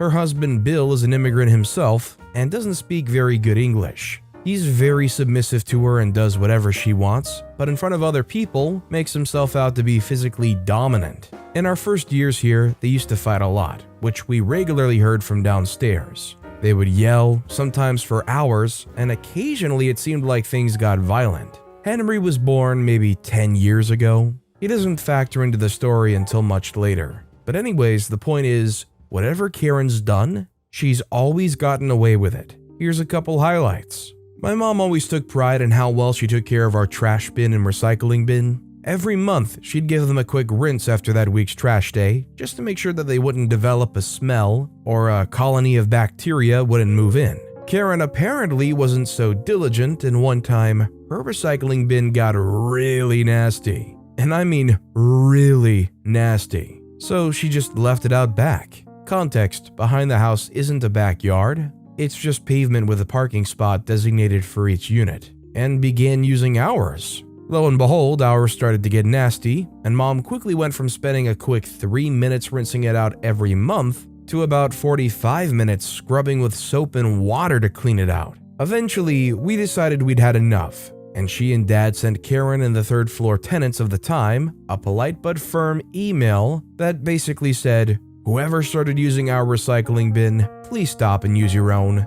You never asked our permission, and we take good care of it. And ever since you began using it, it's become disgusting." We knew it was Karen and Bill, but Mom and Dad figured it was more polite without a call out, and they didn't want to start anything. Within a week, 2 things happened. Karen and Bill got a brand spanking new recycling bin, and one week we found ours had been mysteriously destroyed. Someone took a knife to it and cut it to pieces. We had no way of knowing who it was, but we had a pretty good feeling we knew exactly who it was. Yes, we had to get a new one. Because we had no evidence of who did it though, my parents didn't say anything about it. Back when we could afford a car, we haven't had one since our first few years here, we used our parking space out back. Every time that Karen and Bill hosted a party, which back then was surprisingly frequently, they would toss their trash over their balcony into the general vicinity of the trash and recycling bins out back, which is literally right next to our designated parking space. Most of the dents we had on our old 88 Toyota were from bottles thrown from the second floor balcony. We had windows break a couple of times, same deal. Each time it happened, my parents would politely go upstairs, knock on Karen and Bill's door, and respectfully ask them to stop throwing stuff over the balcony because we know you don't mean it, but sometimes it accidentally hits our car. Each time they went and did that, Karen and Bill stopped, but they would do it again until they got caught during their next party. Again though, my parents never wanted to escalate the situation, so they never justified taking it further than knocking on our door and politely asking them to stop. This is another example of Karen's utter crap behavior, but it's also relevant for the revenge part of the story, so I'm putting it after the bullet point section. Our basement is shared between all 3 units. Each unit has its designated space boxed out, kind of like office cubicles, and there's some designated common area in between. Years ago, like maybe 8 or 9, Karen and Bill completely filled their designated basement cubicle, so they just started piling crap all over the common area. Eventually, they developed this enormous pile of junk in front of Unit 1's, our unit's, oil tank for heating. My mom and dad never said anything because it happened over a long period of time and they didn't want to start a fight. And as far as I know, none of the 3rd floor folks ever said anything either. But it got to the point where she and her husband were taking up common area space that was easily twice the size of their designated cubicle. Now I'll be the first to admit that for many years my parents and I weren't great neighbors either. We didn't bully anyone, but due to my dad's condition, he could be triggered by seemingly anything, and suddenly he'd be in a rage and we'd all be yelling. I grew up in that generally chaotic environment, and yeah, there were several times when the police were called to our house for noise disturbances. But we kept our crap to ourselves, and we were nothing but polite and respectful to all our neighbors, always. That said, you can imagine that our first priority was always my dad and his stability, and we had enough on our hands with that, so he and mom always swallowed their pride and avoided doing anything to antagonize Karen, no matter how crappy her behavior got. And believe you me, there are plenty more stories on top of the ones I told above. After my dad died, I developed my own issues for a while with mental health. Growing up in a constantly chaotic, violent, aggressive environment took its toll on me, and for a time, I had deeply depressive tendencies. I struggled with thoughts of ending things for years and eventually wound up graduating high school after 8 years of attending classes in some form or another. Similar to when my dad was sick, I became my mother's top priority at that point. So again, Karen and Bill kept getting away with all her BS. I got better though. Nowadays, I'm even off psychiatric medication. I got my stuff together and graduated high school and even college. I have my bachelor's and I'm doing some post-grad stuff for a master's. Most of the way has been paid for by scholarships. Shout out to the book Confessions of a Scholarship Winner. But I recently decided that as an adult now and therefore as someone with a little more say in things around the house than when I was a kid, I had had enough of watching Karen bully my parents, particularly my mother, for so many years. I wanted revenge. Phase 1 of my plan was to ease my way into the adult condo administration dialogue. I began helping out more around the house, as in around the common area parts of the house. I single-handedly redid the back porch's flooring. It sounds like more than it is, I just pulled out all the floorboards and nailed new ones in. I replaced both storm doors about 6 months apart when each one began having problems. Different kinds of problems, doesn't matter what they were. I also took care of some comparatively smaller things. I weed whacked out back for a couple of hours, cut the grass out front a few times, and got up early so that I could beat everyone else to the shoveling every time it snowed one winter. Not 2018-19, but 2017-18. I also began wheeling back everyone's recycling and trash bins after trash week every week, not just our own. After the first 2 bullet point stuff, each time I sent out an email to everyone in the condo to let them know I'd taken care of it, all I asked of the other 2 units was for them to reimburse me 1/3 of the cost of materials on their timetable because of course I hadn't given them a heads up, so it was only fair that I allow them to pay me when they can. The smaller stuff from the last bullet point, I obviously didn't need to announce. The idea was just that over time, the neighbors would see me taking more initiative in things and being more active, which would go on to justify me participating more in the inter-condo politics. I also made a point to keep conversations to emails so that there would be a written record of every interaction. Phase 2 of my plan ran pretty much concurrently to Phase 1, but had an entirely different purpose and was overall entirely different. I began gathering evidence of everything I could. I asked my mom to track down all the old emails she and dad had exchanged with the neighbors, documenting many instances that Karen and Bill had pulled crap. I went downstairs and took a video of Karen and Bill's crap all over the common area, particularly emphasizing all the highly flammable wooden and cardboard stuff they had piled up in front of our oil tank. I dug up and poured over the deed to our apartment, specifically the sections that detailed the rules around common areas and the limitations of our unit as compared to the others, and vice versa. To my utter joy, Mom and Dad never threw out that old recycling bin that Karen and/or Bill had knifed up, apparently because they just never knew what to do with it and never wanted anyone to ask questions. Naturally, I dug it up and took plenty of photos.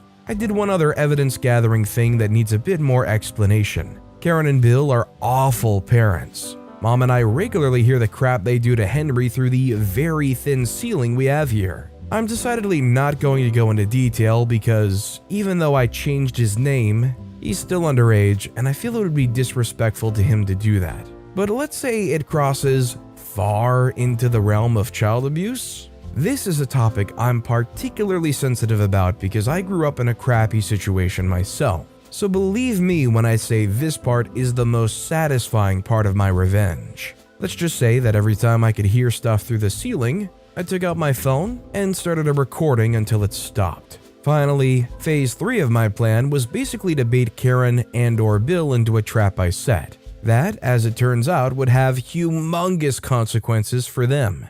Mom and I have this old treadmill that we got for free. It's in the kitchen and lately we've come to the conclusion that it just takes up a little too much space. We both use it a little, but not enough to justify keeping it. She wanted to toss it out, but I argued hard to keep it around because I knew I could use it for this plan. It would be my only shot. Remember how I mentioned we hadn't had a car for years? Well, eventually I convinced Mom to let me put the treadmill outside, in our parking space out back. I bought a large tarp to cover it with, so it would be protected from the rain, and I told her I'd start using it more if it was outside, because it's nicer to do exercise in the fresh air. I also sent out an email to Karen, CC'd to Bill, and the current 3rd floor folks, asking her to move all the things in front of our oil tank in the basement somewhere else. Despite the fact that those things had been there for many years, I justified addressing it now because I'm the one addressing it. And that's different from before because before I was a child, and now I'm an adult who actively participates in the intercondo dialogue.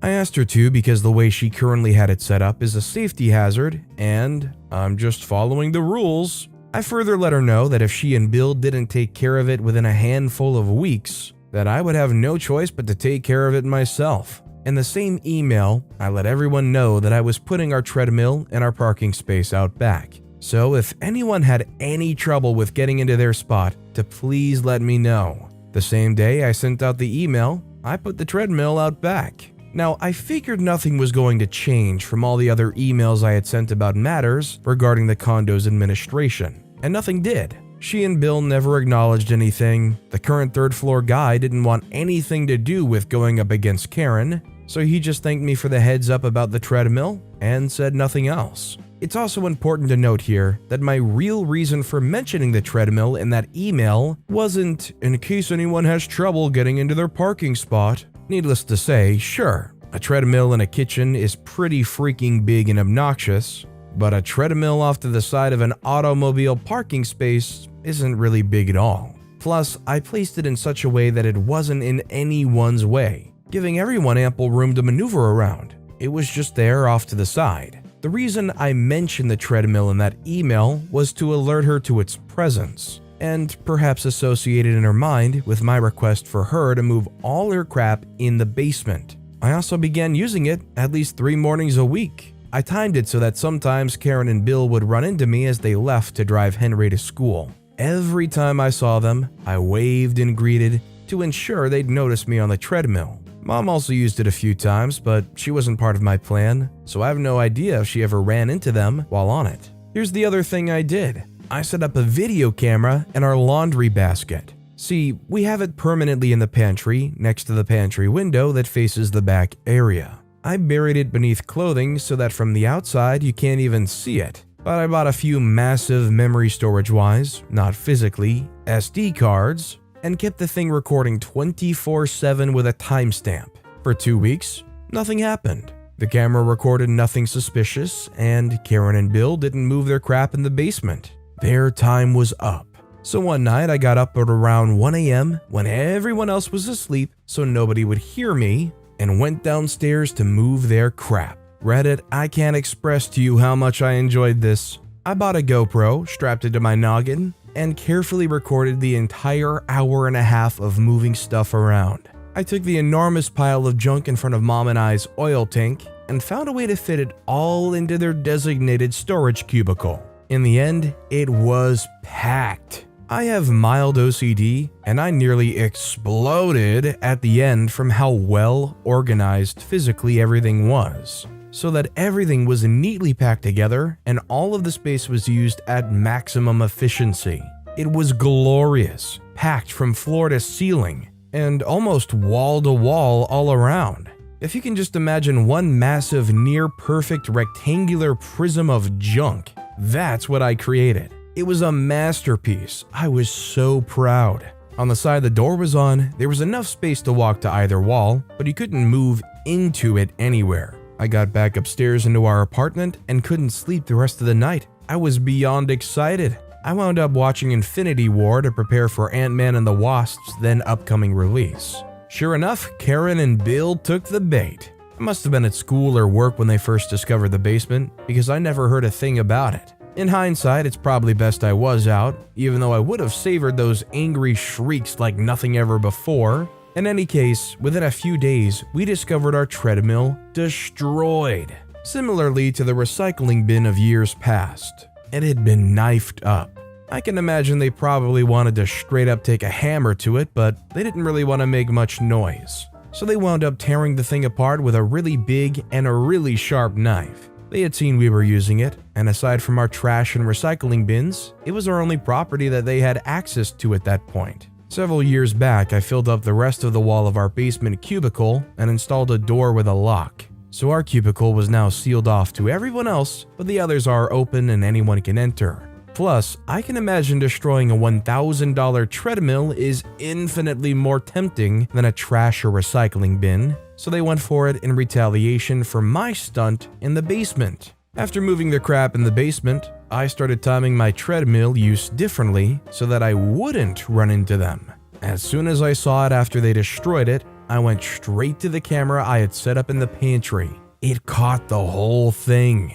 In true fashion of their relationship, Bill brandished an enormous knife and single-handedly destroyed the whole thing himself, while she stood next to him and seemingly ordered him to do it. She basically kept pointing around at all the parts she wanted him to cut up. With that in hand, I called the police, reported the incident, told them that my mother and I felt threatened by their presence, and we filed a restraining order against both Karen and Bill with the police that same day. I turned over all the evidence I'd gathered of all their crap over the years, and I also turned over all the audio clips I had of Karen and Bill terrorizing Henry. I figured because it was all audio and no video, it wouldn't be enough to get them out of their care, but maybe it'd at least get the Department of Children and Families involved. Karen and Bill immediately claimed that I'd broken a bunch of their crap while moving it around in the basement, crap that they, no doubt, had broken themselves. so I offered my GoPro recordings as proof that I had not, in fact, broken any of their crap while moving it at all.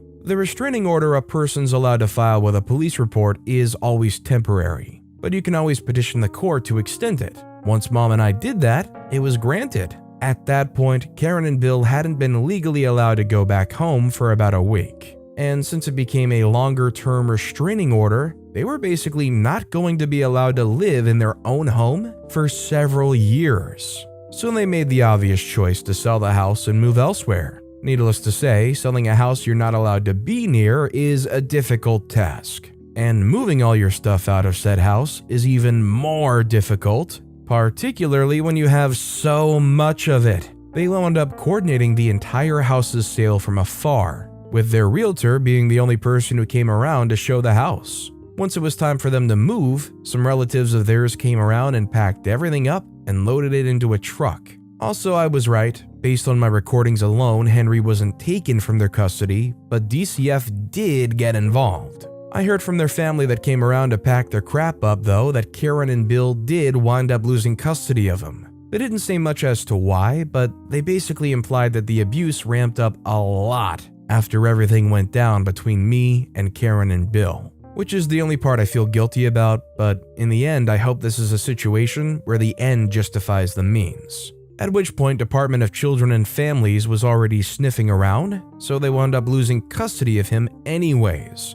I have no idea where Henry wound up, but wherever he is, I obviously have nothing against him, and I hope he winds up in a much better situation than he was. Finally, I'll say, for two such inordinately obtuse and disgusting human beings, they had surprisingly decent family members. The few times I ran into them and made small talk when they were around, they were pretty apologetic about the whole thing. I got the impression that this isn't the first time they're apologizing on Karen and Bill's behalf. I hope Henry's taken in by one of them and not chucked into the foster system. Here's hoping, kid. Considering the overall outcome and the ramp up in what the kid had to deal with for the short term, do you think this overall is a situation where the ends justifies the means? I'd like to know what you guys think in the comments down below. Either way, I definitely think that we can all agree that we just hope the best for Henry in this situation. And whatever living situation they're in now, you hope that it's much, much better than what they had to deal with. I crushed my ex-wife's hopes after she cheated on me.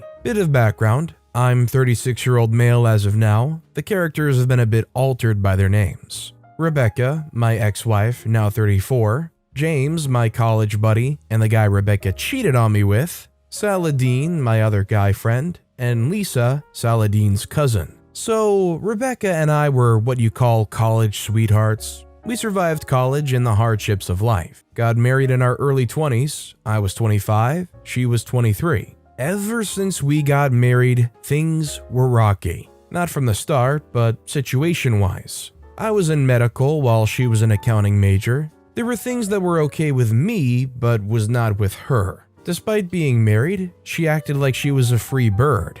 She was. It's a good thing, but there was marital neglect from her side. 2016, she joins James's company as an accountant because it pays well. I was happy because, hey, he's a buddy of mine. Slowly, she started to complain about things that were in place. She didn't like where we lived, had problems with everything I did. She didn't like the foods she used to. I'm a great cook, and she loved my foods. Our fights intensified by a margin where she would call me names. I'm good for nothing. She earned more than me. Coming to this part later on. Drastic turn here was that Rebecca and James were hanging out with our set of mutual friends. I got the word of it and it seemed off. I confronted both of them, to which they both said it was a sudden plan, and I was out in field. Coincidentally, it happened on the same day I was out of the city. They might have planned it beforehand, which I'm not sure of.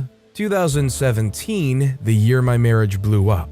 So I was sure there was something because my bedroom became a freaking dead one. I was increasingly paranoid, and whenever I tried to address things, I was turned down. Now, I'm not a saint. I constantly yelled at her to tell me what was going on, because there was just something off. Your favorite person rarely talks or does stuff with you and they claim it's nothing? Does that sound okay? It was also the year that we were at our peak financially because our debts were paid off. My friends and I decided to open up a medical shop that provided medicine shop as a side venture. So one of the friends was Saladin. He proposed that we celebrated at a pub. When we go there, I notice a girl that looks exactly like Rebecca. She was dancing with another man and it was quite dark.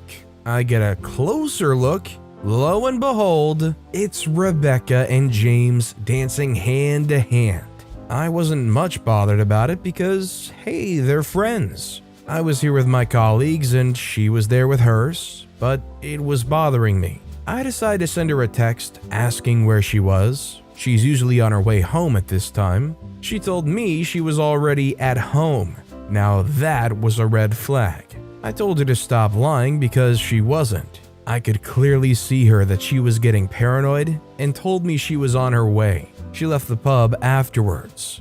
That night, I asked her about James. The look she gave me was as if she saw a ghost because she was not expecting that question. That look was what told me something was definitely up.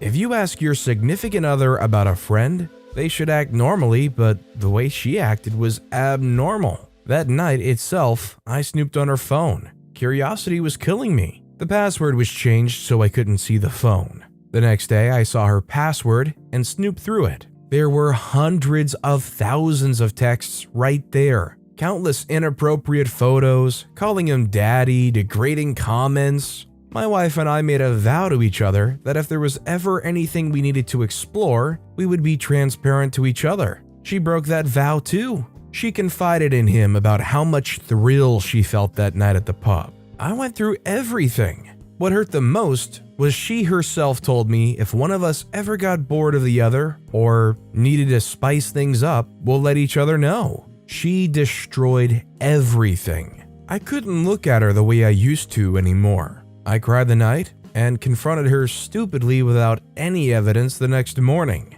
She yelled at me and stormed out after telling me I was abusive and insane. She told all of our friends that I was abusive. That afternoon, they all created a messenger group where everyone ganged up to troll me. When she came home that night, she told me that she was in love with James and wants a divorce. I told her to talk first, but it turned into her berating me. I yelled at her, and she called the cops. I was asked to spend the night elsewhere. I went to my sister's, and when I returned the next morning, James's car was here. He spent the night here. There was nothing needed to explain. He was doing it on purpose. Heck, she was doing it on purpose. I went to see a lawyer. As we didn't have a prenup, she had already filed a complaint about me being abusive. It didn't look good for me. Not once did she try to apologize. Not once did she try to make amends. Our country's laws don't count infidelity as a fault. So even with that, she's entitled to half of my everything. But her complaint can sue me up. A few days after that, where I was still living with my sister, I tried contacting Rebecca, but she won't reply to me. Rebecca hit me up, telling me that we should get divorced. That's it. 12 years of relationship, 4 years of marriage, and she ends it with a text. I was freaking convinced that James was taking my place. She handed me the divorce papers. Everyone from our friend circle was convinced that I was a freaking abuser and James was her savior. She did the right thing to cheat on me. We were officially divorced during the start of 2018. She was already dating James open during our divorce. He was her life. I lost my job, my house, my reputation in her little affair. I had to change the city to move someplace else to restart again. Saladin helped me massively in that fresh start. He got me a decent paying job that was nowhere near like my previous one, but it was better than the rest. We became close buddies while I was working to earn back what I had. Dating life was over for me. I just couldn't trust anyone. It was a complete no contact between me and Rebecca. Last I heard, she moved in with James. They were doing great. Revenge part. End of 2020, my life was actually blowing up. COVID helped our cause with broken backs, but filled our pockets. Our pharmacy venture turned huge, so I was able to make a lot of money.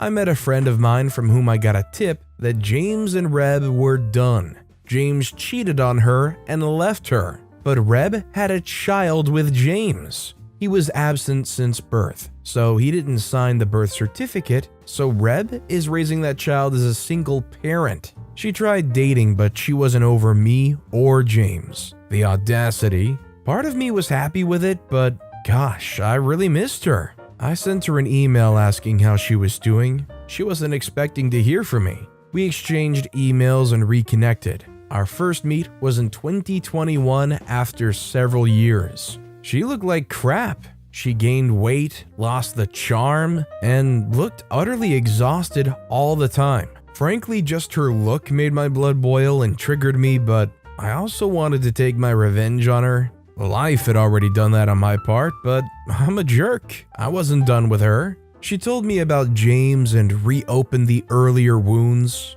I got my closure, which made me feel a bit better, I guess. She said she was sorry. She wasn't thinking straight what she was doing. James poisoned her mind against me. I told her I'll forgive her if she comes clean to everyone and clears my name out. She did that, losing a lot of friends, but she deserved that. My name was clean. She wanted us to date again, clear words, make me raise that jerk James's child. I told her I would agree to it, but we needed to date and marry first. Only then would I legally adopt her child.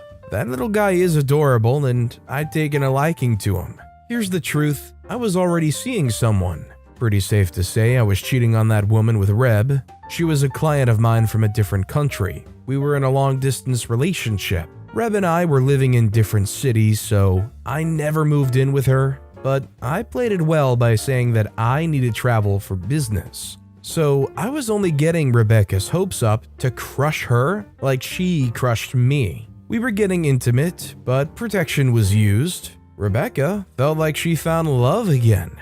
I pushed her to therapy to get her to be normal again. Everyone was commenting how she was getting more happier with me. She would praise and then say sorry, do little things for me that she used to when she was married to me. Trust me when I say, I had a lot of emotions attached to this woman. I considered my revenge if it was a good thing to break her heart. She might be traumatized for a lifetime, but she didn't think of my heart and we were married. Why should I think of hers? Her birthday was coming up last year in October. Lockdown was eased up and my someone, it's Lisa, was in my city. For the birthday gift, I grabbed Rebecca for ring shopping. She picked out her favorite ring and I got it wrapped. She was elated because of that. That night, she came up to me crying that she was sorry for hurting me. She looked genuinely remorseful, but I had no feelings for her except indifference. Lisa was Saladin's cousin. I already told her everything beforehand. She was against my revenge idea, but I managed to convince her somehow. She was uncomfortable with it, but understood that I needed to go through with it. On Rebecca's birthday, I drove her to our favorite spot when we were married. It's a nature's place. Lisa was already waiting there. I introduced Lisa to Rebecca. That Lisa's my girlfriend. Rebecca went white and asked me what that meant. What is she then? I introduced her to Lisa as Rebecca, my ex-wife, and friends with benefits. There and then, I proposed to Lisa with that ring. Rebecca went mad and started yelling, to which I replied, how the freak can she expect us to work out when she nuked us? I'm never dating a dirtbag like her again. She asked me again if we meant nothing. I told her nope, sleeping with her was compensation for the pain. I got her to clear out the pain she put me through.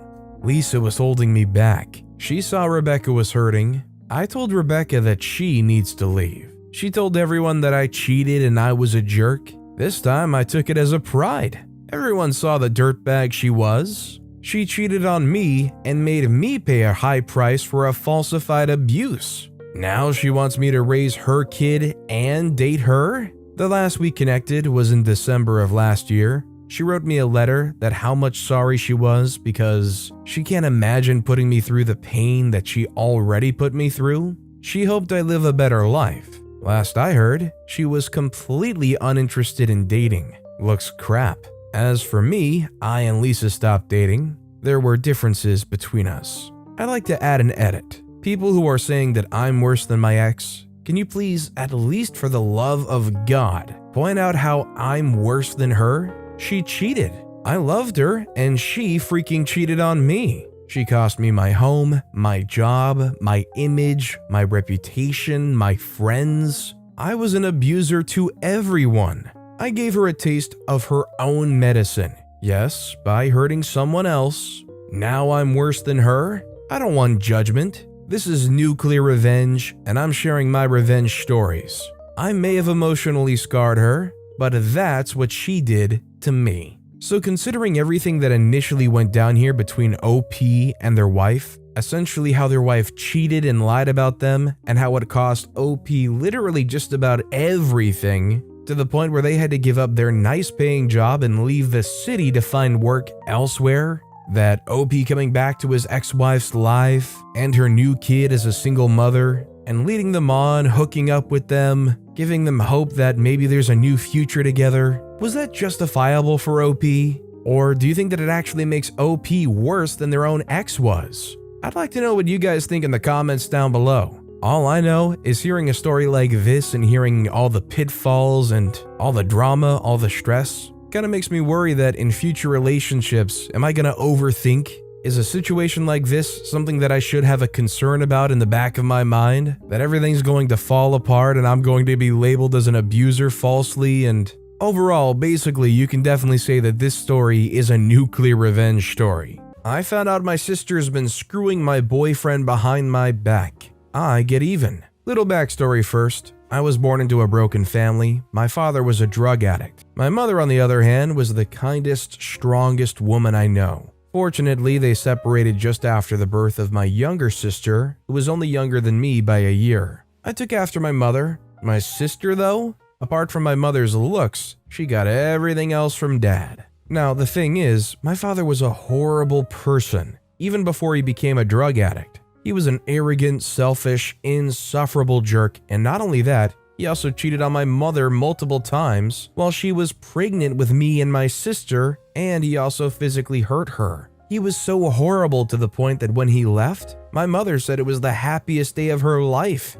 She continued raising us all by herself while my dad went to God knows where, and you know what? I've never even missed him. 18 years later, me and my sister were all grown up, and the thing is, we've never really been that close. We fought a lot when we were younger, but it was all usual sibling fights. As we grew, we fought less and less, and we were able to coexist like all siblings do. And though I didn't express it all the time, I did love her. Here's where it all goes to crap. In my senior year of high school, I started dating one of my classmates. He had just transferred during that year and said that he liked me immediately and asked me to go out with him if I was interested. I give the guy a chance. It goes extremely well. And just 2 months later, we were officially dating. He was sweet, would treat me to lunch, take me to places, and was just a great boyfriend overall. We continued to date through our first year and second year of college, and he comes over at our house pretty frequently, and my mom even lets him stay the night.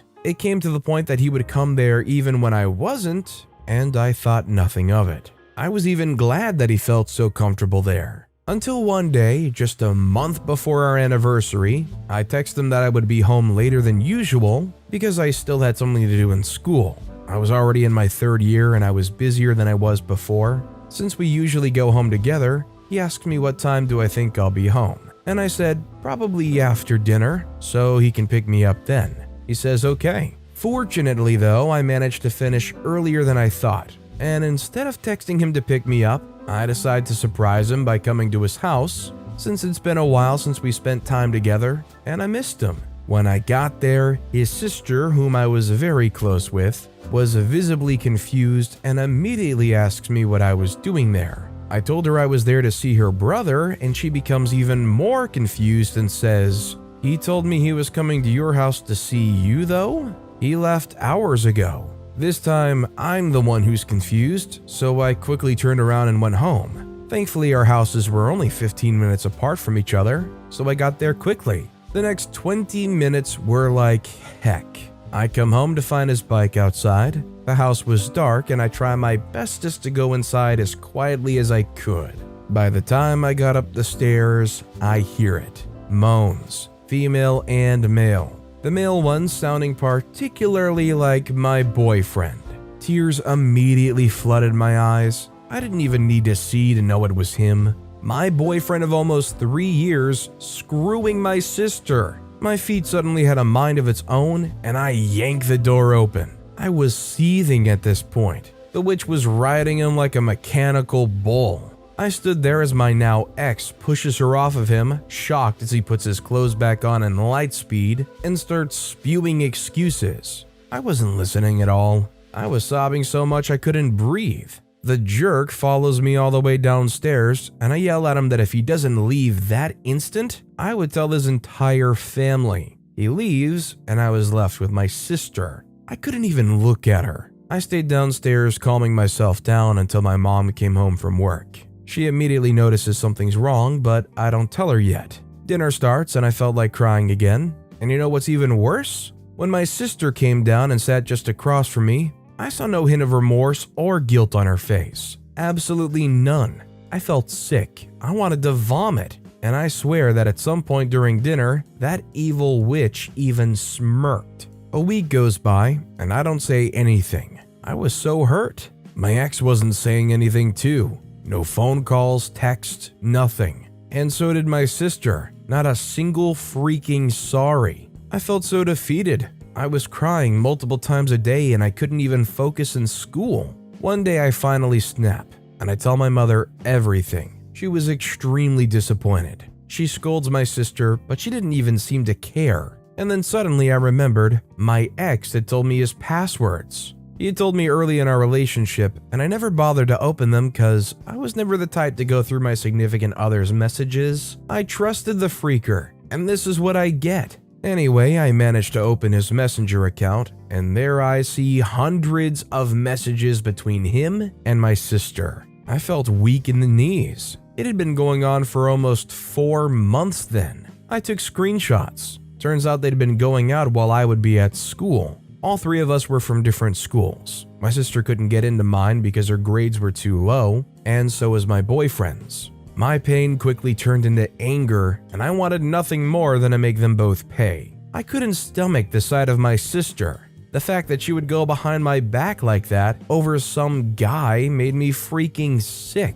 We were supposed to always be there for each other. After a month, I asked my mother if I can move out and live with my aunt for a while because I just couldn't take it anymore. She was sad, but she understood. I felt so sorry for her. She held my sister accountable for what she did, but at the end of the day, she was still her daughter, so she can't completely turn her back on her. I didn't want to give her the burden of having to choose, so I did instead. So I moved out and lived with my aunt and promised to keep in touch. The next 6 months were basically me putting my crap back together. I became a working student and did some freelance work to earn some money, and as I started to earn more, I dropped out of school completely and became a full-time freelancer. As the months went by, I would earn more and more, and I had more than enough money to spend for myself, and from then on, I started to send money to my mom monthly. One day, I got curious and decided to check on my sister and ex. When I unblocked them, I regretted it instantly. The jerks were still together, and my sister was even flaunting their relationship on Instagram. Suddenly, it's as if no time had passed by at all, and I was angry yet again. I scrolled through more pictures, and it was obvious that my sister was completely in love with him. I acted on anger. I sent the screenshots I took from before and sent it to our cousins and told them everything. They all ended up hating her. And then I sent it to my ex's sister and also told her everything. She punched him and told their parents, and a day later, I received a text from them apologizing on behalf of their son. It made me feel slightly better. A week later, my mom asks me to come home to spend the weekend. I decide to say yes this time. I stop by a mall on the way to get a gift for my mom, and guess who I see? My ex-boyfriend with a girl who wasn't my sister holding hands. I laugh hard. The urge to take my phone out to take a picture and send it to my sister was so strong, but I stopped myself. It wouldn't be painful enough. So I hide where he can't see me and followed them. After about an hour, she goes to the bathroom. I follow her there. I approach her when she comes out of the cubicle and say, "Is the guy you're with your boyfriend?" She looks a little bit scared and confused, but she answers, "Yes." Nonetheless, I quickly tell her that the same guy is currently dating my sister and even showed her some pictures. The girl was completely horrified. She said she had no idea that he was seeing someone else, and I fought the urge to laugh. I tell her to get rid of him quickly, and I'll tell her everything she needed to know, but also asked her not to dump him yet. So she makes up an excuse to him about an emergency at home, and they go their separate ways for the day. We meet up at a coffee shop close to the mall afterwards. There, I spill everything, including all the details about the cheating. When I finished, she looked so mad, almost as if it had happened to her. And then she goes on to reveal that a longtime boyfriend of hers actually cheated on her as well.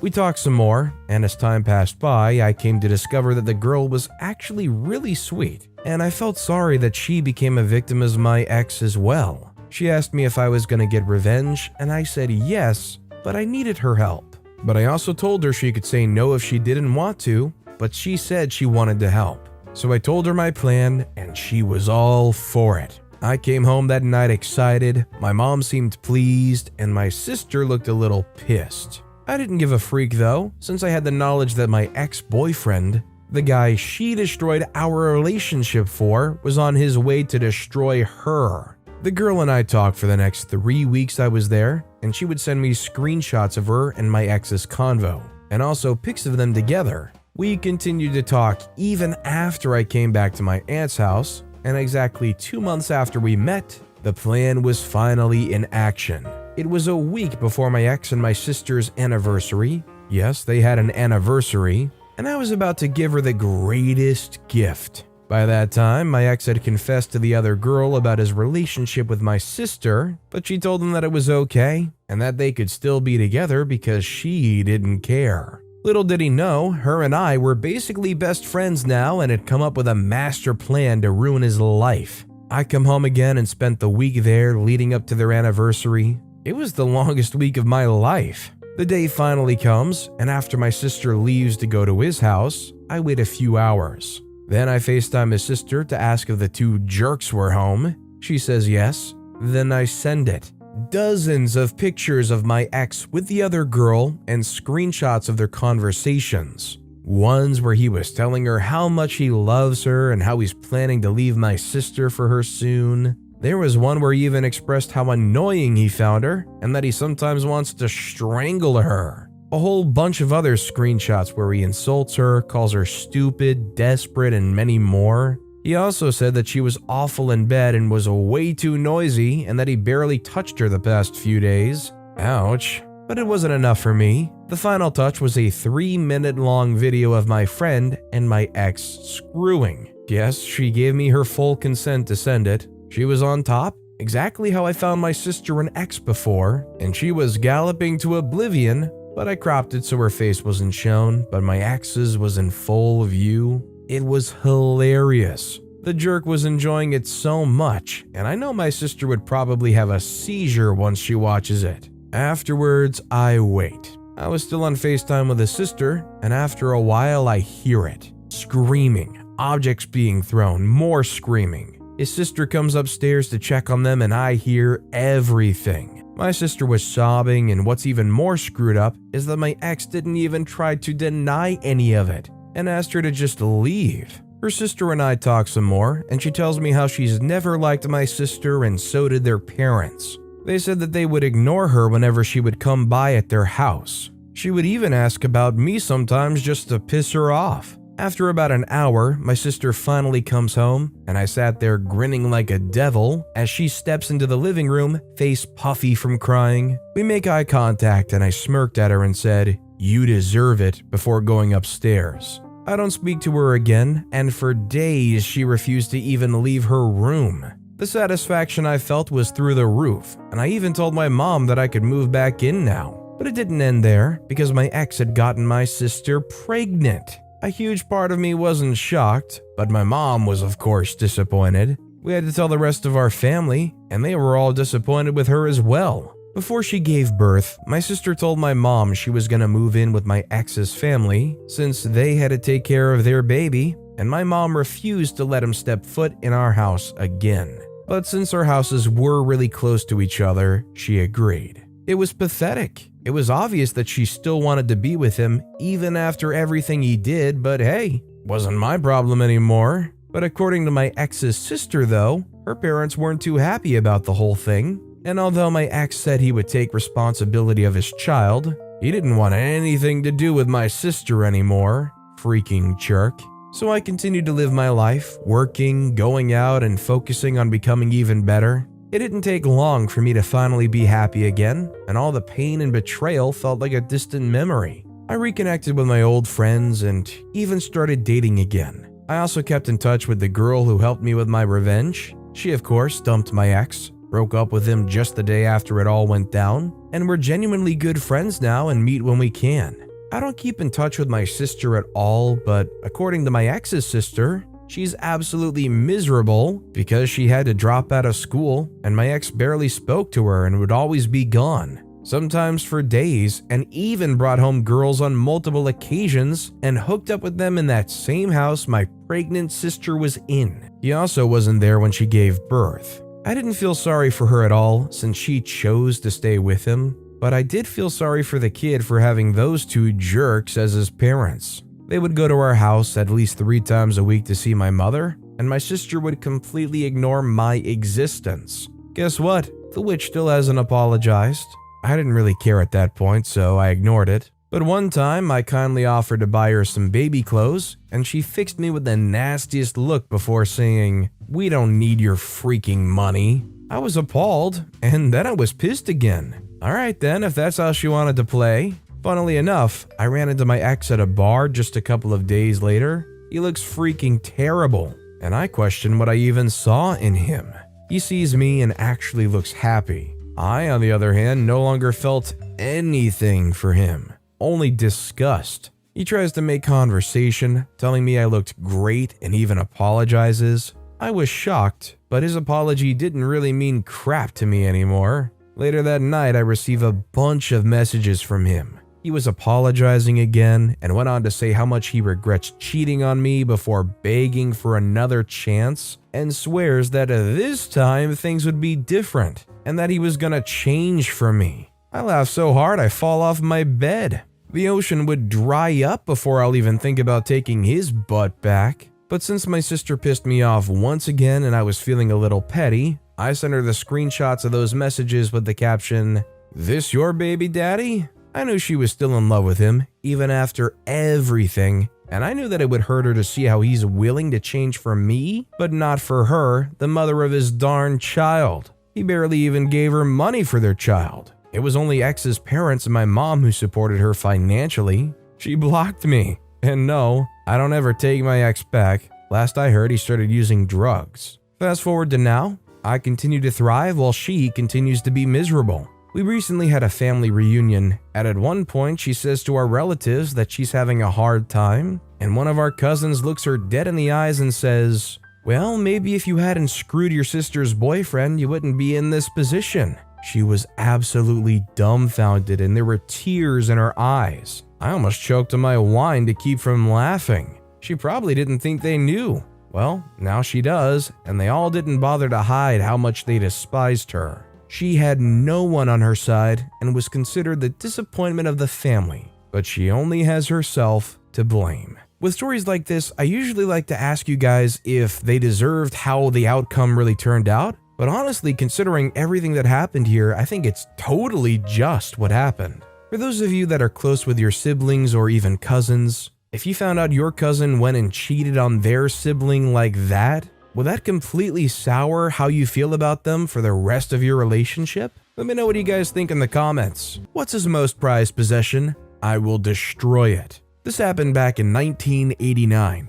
The story involves my stepdad, Dad, biological dad, Donald Duck, and my sister, Sis. The person who exacted the revenge has passed now, so it should be safe to relate. I hope it meets the requirement for nuclear revenge. It's a revenge that would warrant prison time, I believe. I was living outside the country when this happened, so my sister relayed all of this information to me about a year after it happened. We recently got together again and went over the events again. My biological parents married when they were very young, and Donald Duck was still in law school. The marriage lasted long enough to produce 2 children. They didn't waste time in those days. My sister, who's 14 months my elder, and myself. They were divorced before I was born. Donald was a serial cheater, a pathological liar, and a total jerk. He still is. At least a liar and a jerk.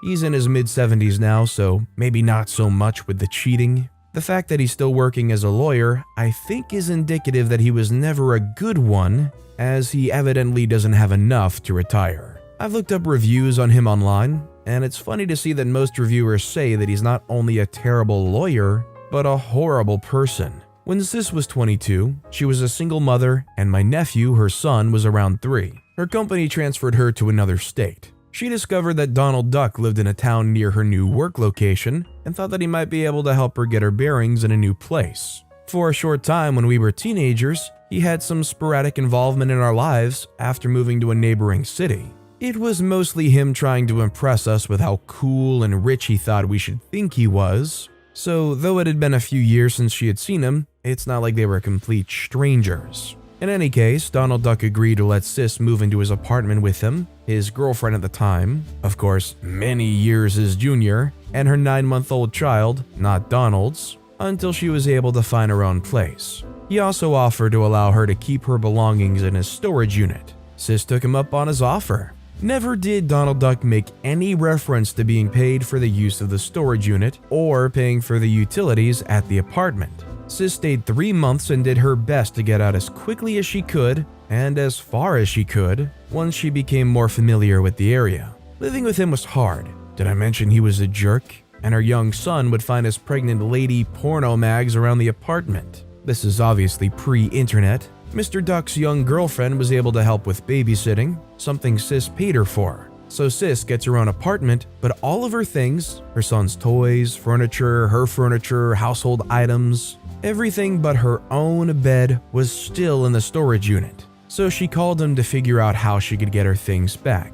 But he seemed to want to hang on to them for some reason. He said, "You owe girlfriend money for babysitting, and you can't get your things back until you pay her." She said, "Have you talked to her? I've paid her everything I owed her." He puts down the phone and talks to girlfriend, and she confirms that she'd been paid. He then says, "Well, you owe 1/3 of the utilities for the time you were here." She reminded him that he had never said anything about that. He gets a little heated and she's feeling desperate and angry and shouts an accusation of something he did to her when she was very young. A totally different story. He responds, "Have you ever told anyone that?" She says no. He says, "If you ever do, I will wring your freaking neck." And the conversation ends. About 20 minutes later, she gets a call from an acquaintance who had actually gone on 1 or 2 dates with Donald before she met my sister. He tells Sis that Mr. Duck had just called her, asking if Sis had ever told her anything that he might have done to Sis, hinting at the accusations Sis had made. Sis never told anyone, and the acquaintance told Donald as much. Sis later calls my stepdad, whom we've always considered to be our dad. He's the only father we knew growing up, and he was in the picture since before we were old enough to remember. He married my mom when I was an infant and my sister a toddler. They were married 40 years until my mom's death. The guy absolutely had a lot of faults. Passed on 2017, and we often felt better when he wasn't around, but he tried. And it's not easy raising someone else's kids, and he was our dad as far as we were concerned. He actually legally adopted us. He had a lot of issues, but he absolutely hated to see someone be taken advantage of because they were in a weaker position. In other words, he hated a bully. And Donald Duck was being a bully. When I was in the 1st grade, I rode a school bus with middle and high school students. There were a couple of kids who would bully me. When he found out, he confronted the bully's dad and it ended. Another time, I was in 3rd grade and driving somewhere with him in his pickup around town, and he saw 2 young teenagers destroying a bicycle that he assumed they had stolen. He stopped and confronted them with his big framing hammer, a Vaughan 16-ounce, I have one like it in his honor, Years later, he broke my mom out of a mental institution by threatening the director, or some doctor, I'm not sure, I was young, with that same hammer. Yes, we were a fun family. Anyway, when Sis calls him explaining that Donald Duck is holding all of her possessions hostage and she doesn't know what to do, he tells her that he knows several Crips who would be happy to rough him up and wouldn't even want to be paid. They would do it for pleasure. Dad was very bothered that Donald was keeping his grandson's things from him and wanted to hurt Mr. Duck. Sis declines this offer. He then asks her, what's the thing that he values most in this world? She responds, his car. His car at that point was a Porsche he had purchased new just a few years before. It wasn't quite the absolute entry-level model, but pretty close. Of course, he had all kinds of arguments about why it was actually better than the more expensive ones. Obviously, it was red. Dad was trying to come up with a way to not only get revenge, but to scare Mr. Duck enough to force him to give Sis back her things. Sis said she was fine with whatever he wanted to do if it got her belongings back, but wanted to make sure none of it could be traced back to her. Nothing happens until about a month later, and Donald Duck calls Sis out of the blue as if nothing had ever happened and asks, hey, when would you like to come get your things? How about Saturday? Evidently, he had had some change of heart that is unexplained to this day. She said sure. She didn't trust him, so she didn't want to go alone. She was able to get a male friend to go with her. She gets a U-Haul and just picks up her stuff and gets out. That very evening, she tried several times to call Dad to let him know that she got her things back and all was well. No need for any drastic measures, but it was too late. The wheels had been set in motion. He never answers the phone. Remember, this is pre-cell phone days, so when you're not at home, you don't answer. Sis calls Mom, who was living separately from Dad for a time. It's complicated, telling her she can't reach Dad. Mom says Dad is sick, and that's probably why he's not answering his phone. At 11:30 p.m., Sis gets a call from Donald's girlfriend who asks her, what are you doing? Sis replies, I'm at home in bed, why? She responds, someone just blew up Donald's car. Sis's heart rate drops. She obviously knows who did it. The police ask Donald Duck who would want to do this to him, and he answers Sis's name. So she becomes suspect number 1. Sis asks girlfriend if Donald's scared. Girlfriend says yes, they're spending the night in a hotel. Fortunately, the call from girlfriend to Sis just a few minutes after the explosion gave Sis her alibi. Sis lived over 30 minutes away and couldn't have answered her home phone if she'd been the one to ignite the bomb. The bomb did its job well. It turned the Porsche into an unrecognizable wreck. Took out the adjacent car. The Porsche was parked at the end of the carport, so there was only one car parked next to it, and destroyed many feet of the carport above both cars. I'm guessing the tank in the Porsche was near full. Just after Sis gets off the phone, she calls Mom, telling her that someone blew up Mr. Duck's car, and she thinks it's Dad. While she's on the phone with Mom, another call comes in. Call waiting, a fancy feature in the days of landlines. It's Dad. He says mysteriously, there's a box outside your door. Bring it in, you never talk to me tonight. Sis is a little afraid to open the box, but it turns out to be some of her son's items that he'd left with his grandpa, clothes and toys. Months later at Christmas, Sis asked Dad about it, and he confessed. Turns out he was really sick physically when he pulled that stunt. Sis was touched that he would go to so much effort and risk jail time for her, all while being ill. She asked him if he was scared driving back. He said yes, and that every headlight behind him he took to be a cop until he reached the state line.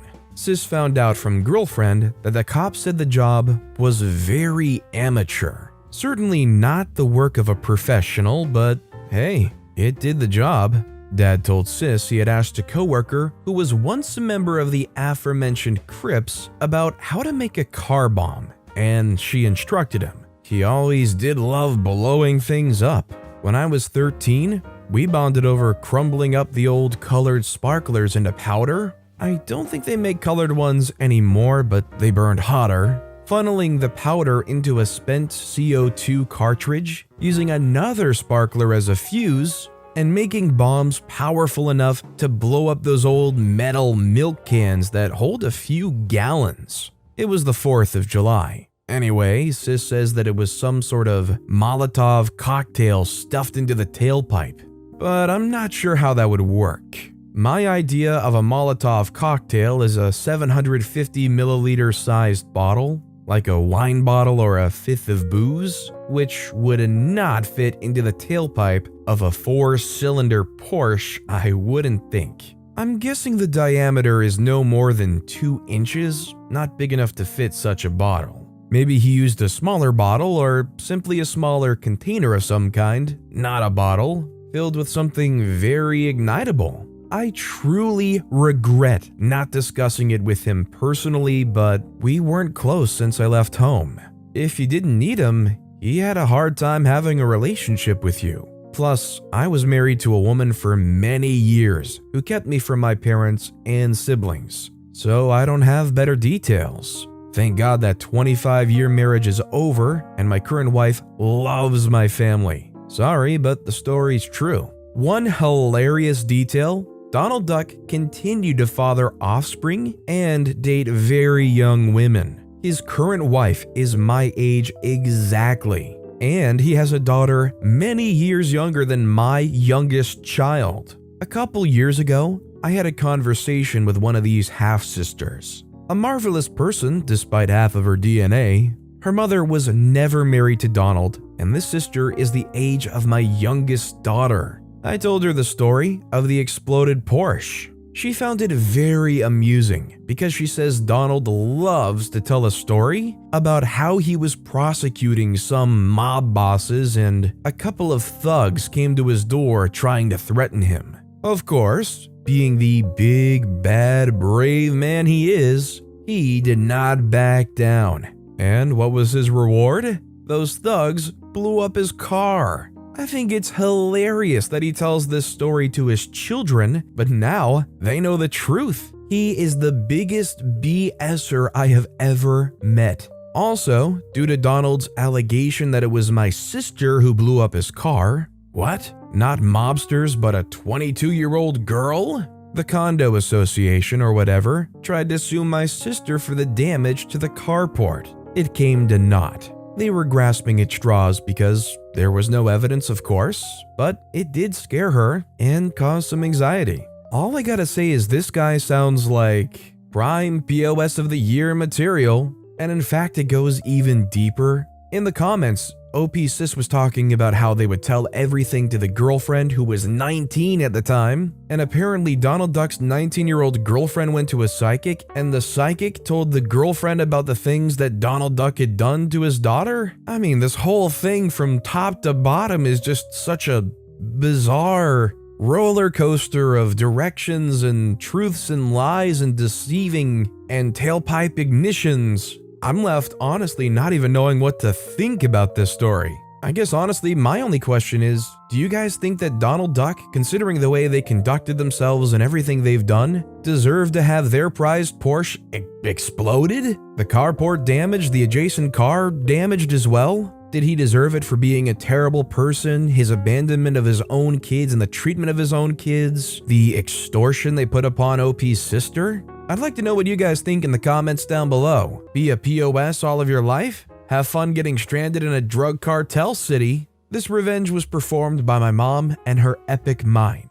It all started when I was born. Life was happy, good and easy. My brother was a good and working person, college dropout, but always very smart. Or that's what we thought. My brother went out every night with his friends, nothing alarming but very weird. Time passed and I turned 10 years old. At this point, my brother had a girlfriend, a son, and had already moved out. It was fun until my brother moved back with me and my parents. Crap truly hit the fan there. The first day, we noticed an instant change in both his personality and appearance. You see, he didn't move back in alone, he came with his son and girlfriend. We asked why he came back, and he simply said they had a problem and that this was temporary. For his girlfriend, to which I will refer to her as D, and son, this was true. But he stayed for the rest of the story in our house. When Dee and her son left, she cut contacts with both our family and my brother, but occasionally asked for money. Don't judge her as bad just yet because she had a very good motive. My brother after this became a good-for-nothing piece of crap with everybody in the house.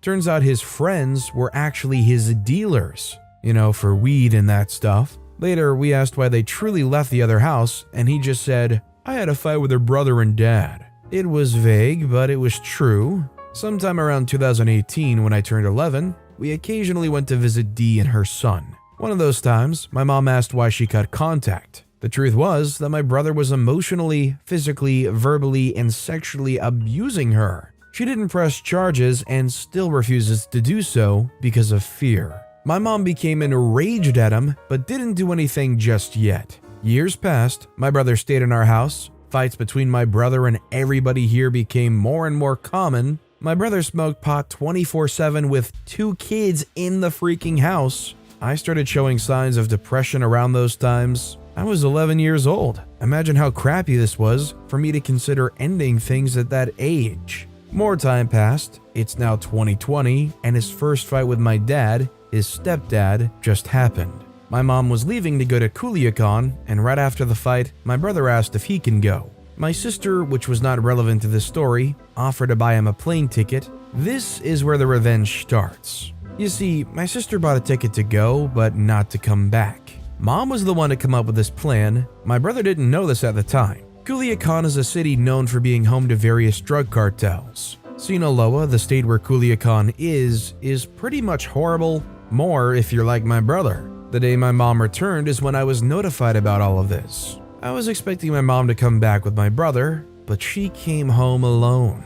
My brother was left alone in a hotel with no money, no family, nothing. He tried calling us multiple times through public phones, but wasn't successful at all. Unless he gets a job and a house, he's either going to die of starvation or get killed by a drug cartel. It's the first time in years I've truly felt happy. I would certainly classify that as nuclear revenge. Do you guys think that this level of revenge is super overboard for what they did? Or do you think that, honestly, they deserved it? Let me know what you guys think in the comments down below. Our next story is from Horatius Kokels. I got fired and went after the boss's money, his hotel, and his marriage. Back when I was still in university, I used to work for a hotel to make ends meet. When I started, the hotel very urgently needed new personnel. So I cut a deal with the old owner about getting to choose and pick shifts, so I could visit my courses and exams. Speaking some extra foreign languages, I also got a little bonus on each month on top.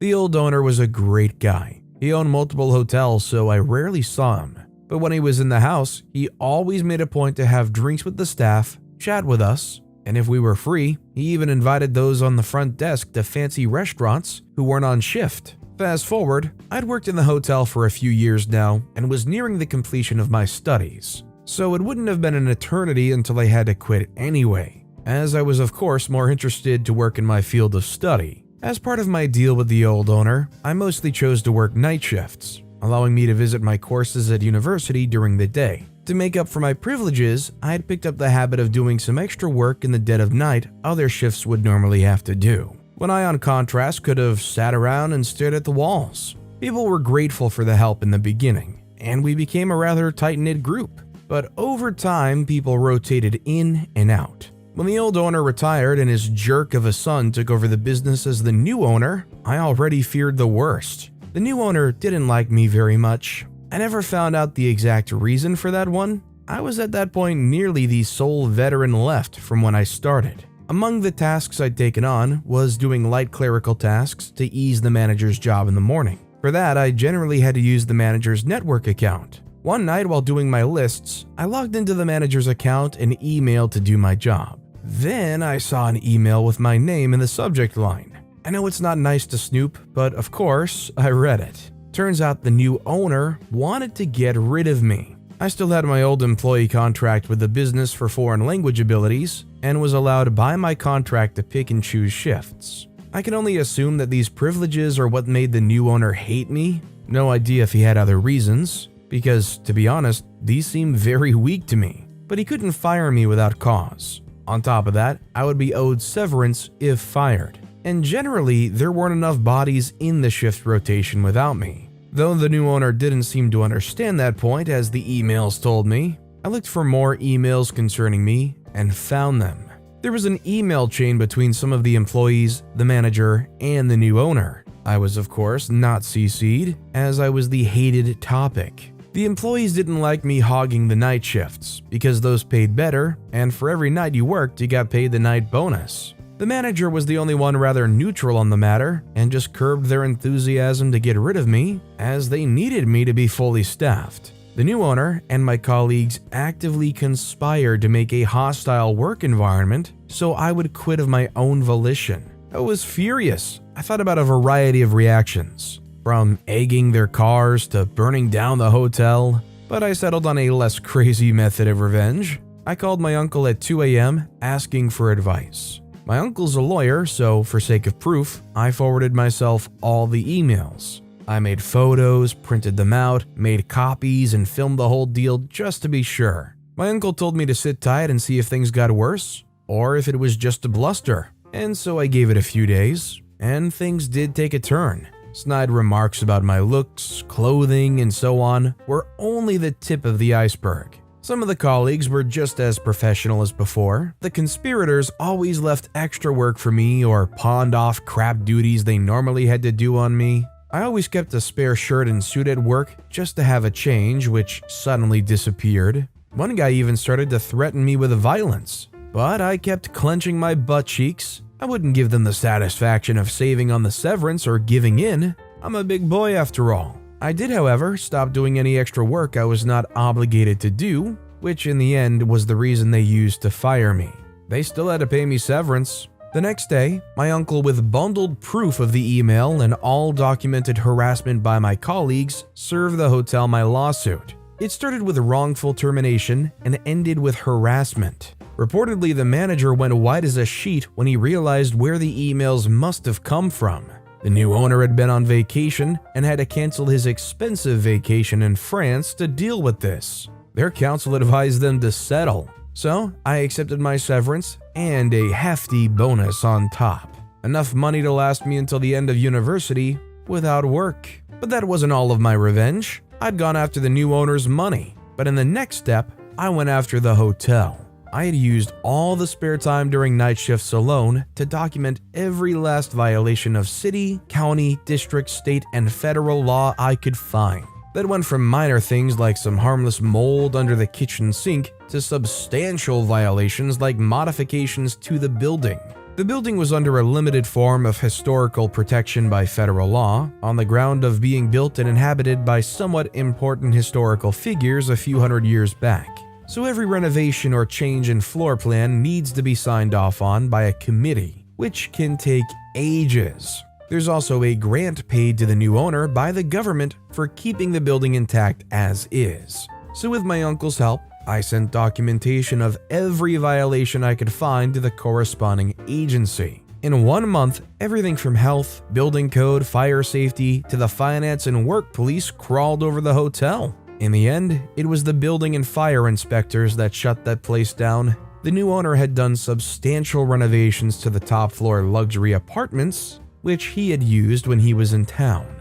So the new owner had to pay back the grant, pay fines for unauthorized alterations to the building, endangering his guests because something wasn't built right according to fire code, and had to close down the shop until the building was fixed. I also tipped off a friend who had studied journalism and worked at a local paper. The paper ran an article on all the violations accumulated, which tanked the business once it had reopened, as the newspaper article had led to horrible reviews. In the end, to afford all the fines, repayments, and building cost, the new owner sold the hotel. As the cherry on top, all the jerks who had tried to harass me lost their job.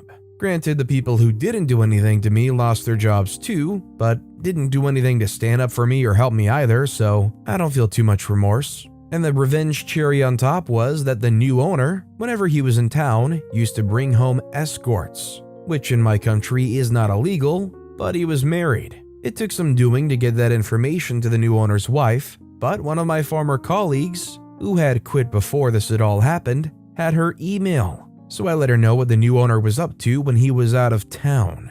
I don't know exactly what happened, but they did divorce in the end. Make of that what you will.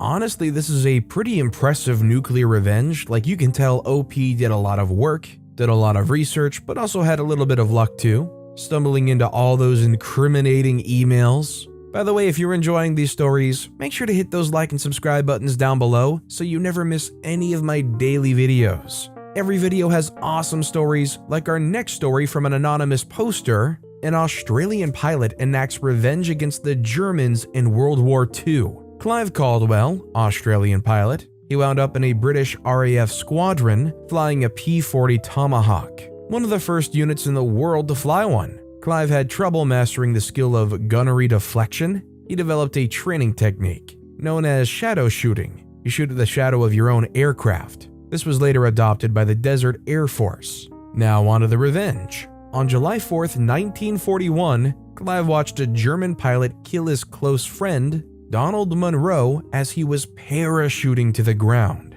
That harshens Clive's attitude, and he ended up shooting every parachuting enemy pilot he could.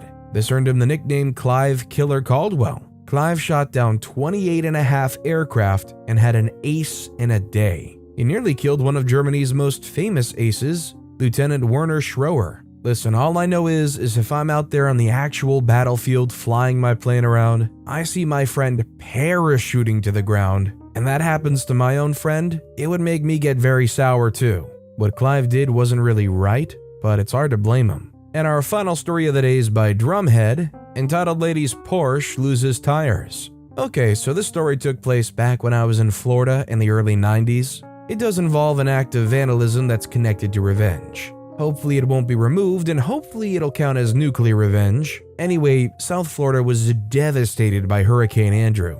My dad, as part of a local charity, was set up day after day at a local market seeking donations from shoppers to give to food banks. You have to understand, this storm left many people homeless and without power, in some cases for 6+ months, in Florida heat and humidity. My father was legally disabled from a serious car accident. He was hit by a drunk driver in the early 80s and suffered from relentless hip and back problems. It never killed his heart or kindness to others, hence the charity work. One day, he was about to pull into the disabled space at the local market to go buy a few items to donate to the hurricane charity.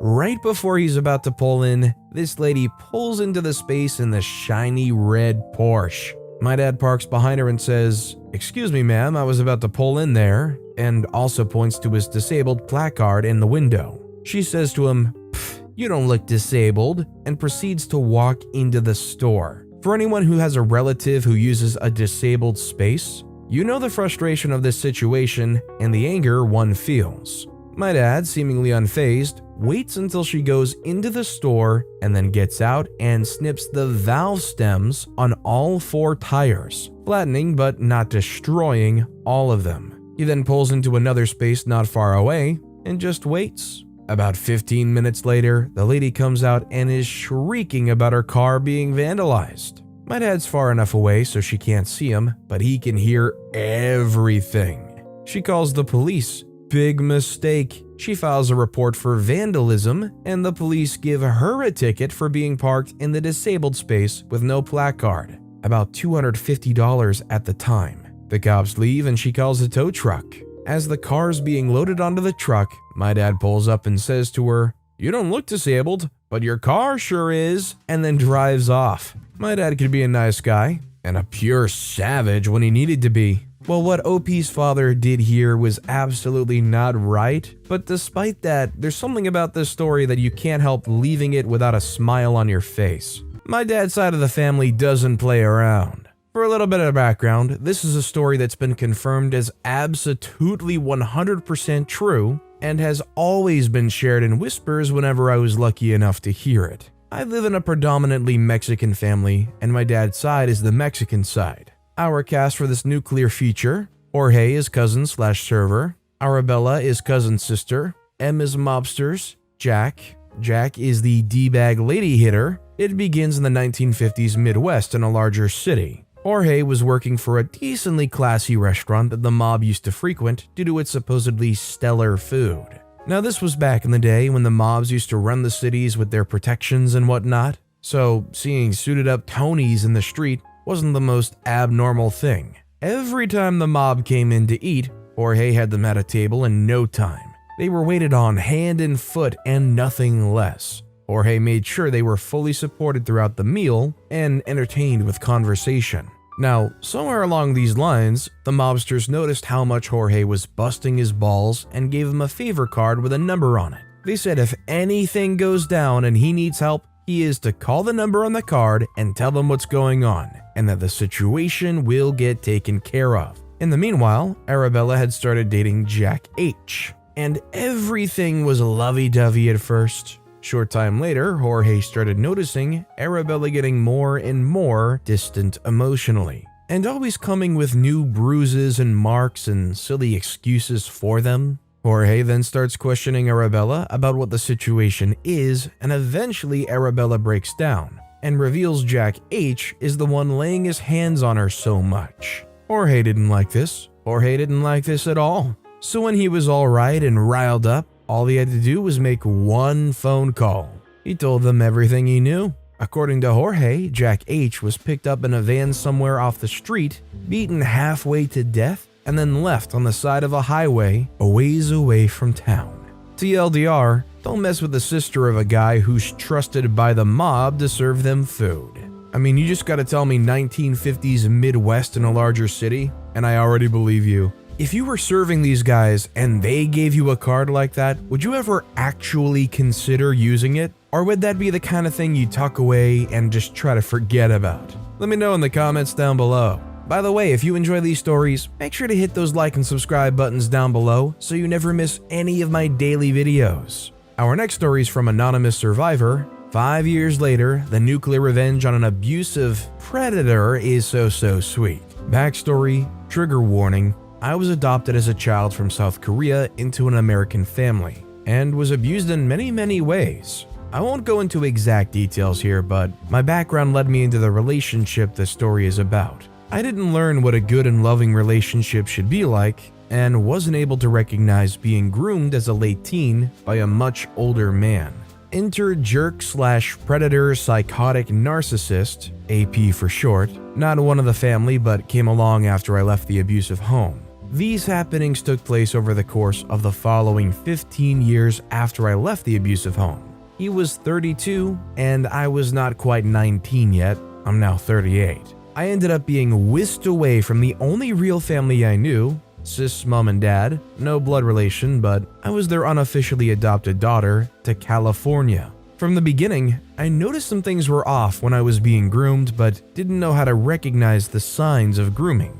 2 years into the relationship, the abuse really started in earnest. Over the course of our travels and problems, I noticed that he would talk incessantly online with other women. He even made it a point to tell me about one that turned him on at a job site. He worked telecom construction jobs. I also caught him online with a 16-year-old, he told me, amidst severe paleness and sweating, stammering, and fear. At this point, it was like having to take care of an adult-aged baby who had to have things his way all the time.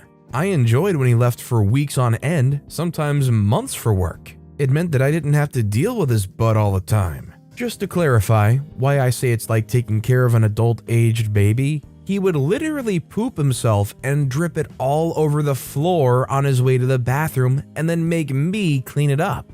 This happened all the time. That's just one example. He would throw the Christmas tree more often than not during some argument or another during the holidays, so I started not putting one out. Throwing things, breaking furniture, and punching holes in walls, non-consent, those sorts of things. About 8 years into the relationship, AP ended up getting an inheritance from an uncle who passed away in his family, and so started the "if you ever take my money and leave, I'll find you and kill or shoot you" threats. He was big into guns and had many. Mind you, this is a man who is a severely paranoid psychopath, which I eventually learned that he was a paranoid schizophrenic via his ex-wife I found on Facebook. It was then that I really tried to find a way out. It was difficult because he kept moving me around the US to different places in several states. So the last place he forced me to move to was Missouri. Enter the 3,000 square foot home that he made me co-sign for.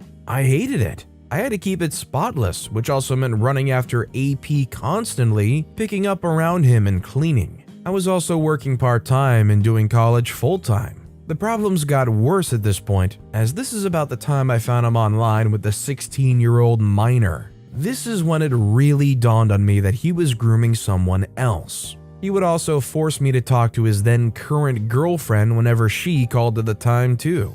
All this was adding up, and since we were finally in a big city, I knew I could find a way to leave since there were resources out there. AP decided he was going to go on a trip with a friend out of state, so that's when I planned to leave. I planned ahead, let the shelter know the situation, when to expect me, and if I didn't show, to call the police after 24 to 48 hours of no show. I hid copies of my social security card and birth certificate too. AP figured out something was up and ended up not going. I was a day late in getting to the shelter, but I made it. It was a violent fight that night, and I ended up leaving injured with nothing but the clothes on me, my hat, jacket, and some cigarettes. Oh, and my hidden identification copies. The Nuclear Revenge, Part 1. Once I got to the shelter, I used 1 day to decompress. Then the revenge plan started. All the utilities, including the cell service, was in my name. Yep, I called and canceled them all. The utility companies are required to give a 7-day disconnect notice to the occupant to allow them time to get the utilities in their name. So I knew AP would have problems with this because AP had crap credit, and hence the reason why everything was in my name. The cell service was immediate, however, which meant AP no longer had a phone to use for work. The cable company? I also put a password on the pay-per-view so we couldn't rack it up with adult entertainment. I did call my bank and let them know, but was unaware at the time that he could still cash a check, which he did do and forged my name, more on that later. So after I got everything canceled, I knew it was time to find a place and start over, and finish getting my revenge, and my life back.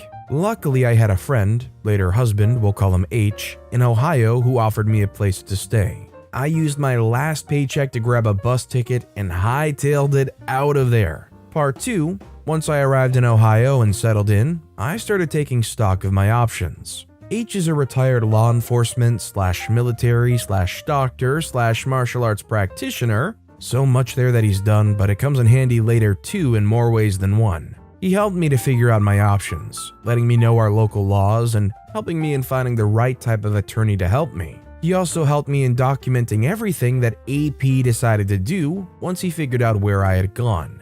And AP did try. AP even sent someone to our home to threaten to kill us. AP tirelessly stalked, sent threatening emails, etc. Part 3. With documentation in hand and a 15-page typed statement, I called up a local Missouri attorney. We'll call him A1, who ended up being amazing, and he helped me take care of all the filings I needed to do. AP and I were together barely shy of 10 years, and Missouri is a common law state.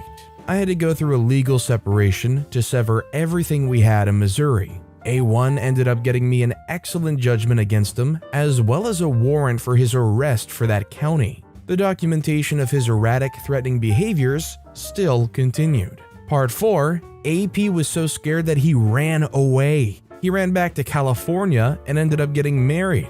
Enter my attorneys A2, A3, and AP's 2 attorneys. A2 on my end ended up a flop, so I hired A3. AP's first attorney I had taken off the case since he had represented both of us during the house purchase. He really thought I was stupid to allow that to go under the radar. Due to the judgment amount, I ended up hiring an attorney who dealt with judgments $40,000 and above, normally for businesses. My judgment wasn't much below that amount, so he took my case. The amount was also coincidentally very close to the amount he still had left from his inheritance. I asked A1 to ask for that amount since it was all he had left of his inheritance. He filed a sister state judgment so that the interest and judgment were moved to California for me.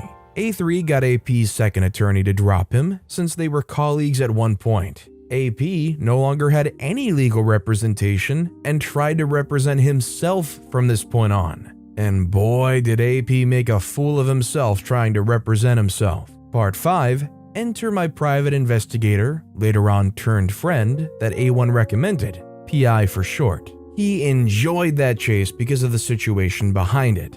PI hates abusers like him. PI found him in California, and we ended up finding all of AP's personal address information, etc., because he was arrested for domestic violence on his pregnant wife. We were able to serve him during his court hearing on his wife's case via a bailiff. Oh, to have been a fly on the wall. Remember above I said that I'd found out that AP had forged my signature and cashed a check on my bank account? Yeah, I also had all the proof from that and had him out and out on check fraud and forgery as an ace in the hole if I ever needed it, which A3 was also provided as well.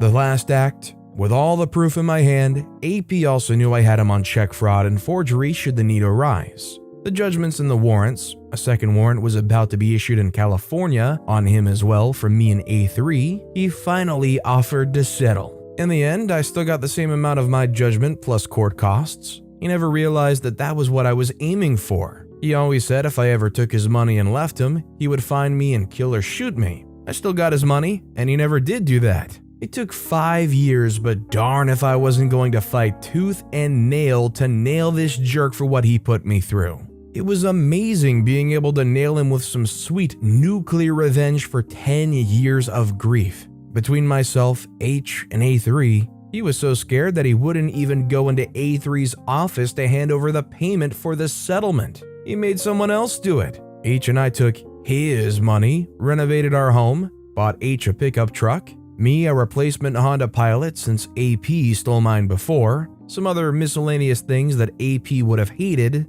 and finally got my Korean Sky Dragon tattoo sleeve done. The Sky Dragon was something that he always wanted done for him, but was too chicken poop to handle the pain. We made great use of that money. For a 6-foot, blonde-haired, 400-pound man, he became obsessed with food during the course of our relationship and added 200 pounds. He ended up being a whimpering, terrified crybaby. Not bad for an abuse survivor who put up with 10 years of abuse. Oh, and H and I have been together now for 9 years, married for 6.5 of them. All I can say is putting up with that for 10 years, OP deserved everything they got and probably more, and the guy got off easy being able to settle. And our final story of the day is by SLG407, bully me for 5 years? Enjoy being blind. So when I was in the first grade, some guy moved into my school, I'll call him P. P was a tall, thin guy. He liked to bully me verbally and would sometimes hit me. This revenge starts in the 5th grade.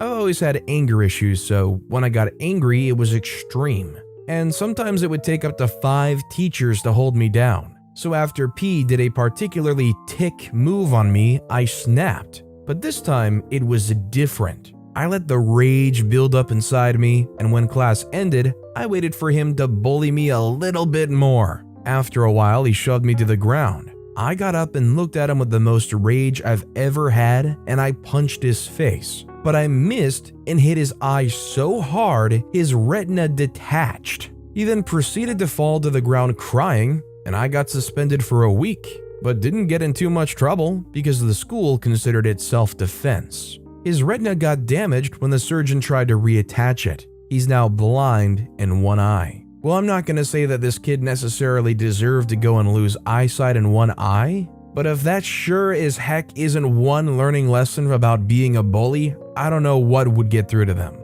I think the only thing I'd want to know from OP is if they continue to bully-like behavior or if they seem to clean up or stop messing with OP. I mean, all I know is if I was that kid and I lost my one eye, I'd probably stop messing with OP. I'd avoid them like the plague. To bury the hatch. When mother-in-law was young and growing up on a plantain farm, she had an uncle who was smitten for a neighbor girl. The uncle and girl had grown up together, had been the best of friends, and he wanted her like no other. She said all he had to do was ask, but the poor guy was so nervous. One day, they both stroll into town together, and the town bully sees her at the market. He compliments her unfavorably and demands he take her out, because the town knows he always gets his way. The uncle objects, to which the bully says he'll follow them home and harass her until she agrees, and spread lies about uncle. She tells the uncle some days later that she'll go with the bully to stop the harassment. He tells her his dreams and says his piece to her, and she agrees that they'll be together forever after this night.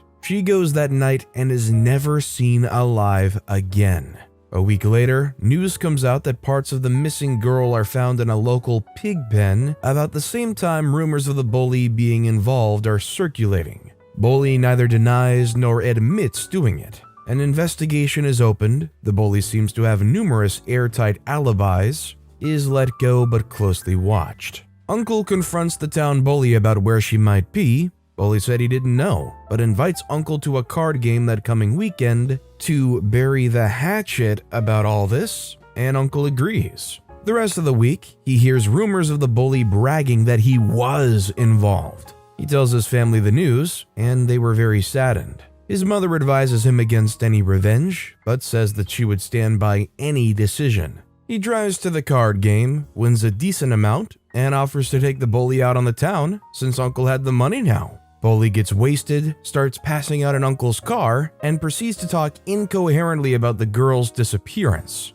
He goes on about how she wanted to pet the pigs, but he said only if she kisses him, and she says when they get there. They get to the pig farm, she refuses and says she wants to go home, but he had other plans. He knocks her out, has his way with her, and feeds her to the pigs. Uncle is furious, drives Bully to the closest pig farm, and proceeds to use the hatchet that he always kept in his trunk to bludgeon and dismember said bully and fed him to several hungry pens. Uncle drives as fast as he can to the family farm, where he tells his mother. She tells him to put his clothes in the burn barrel, and she would meet him at the river right after she took the hatchet and buried it deep into a random plantain trunk. Then he got into bed with all the kids and pretended to sleep.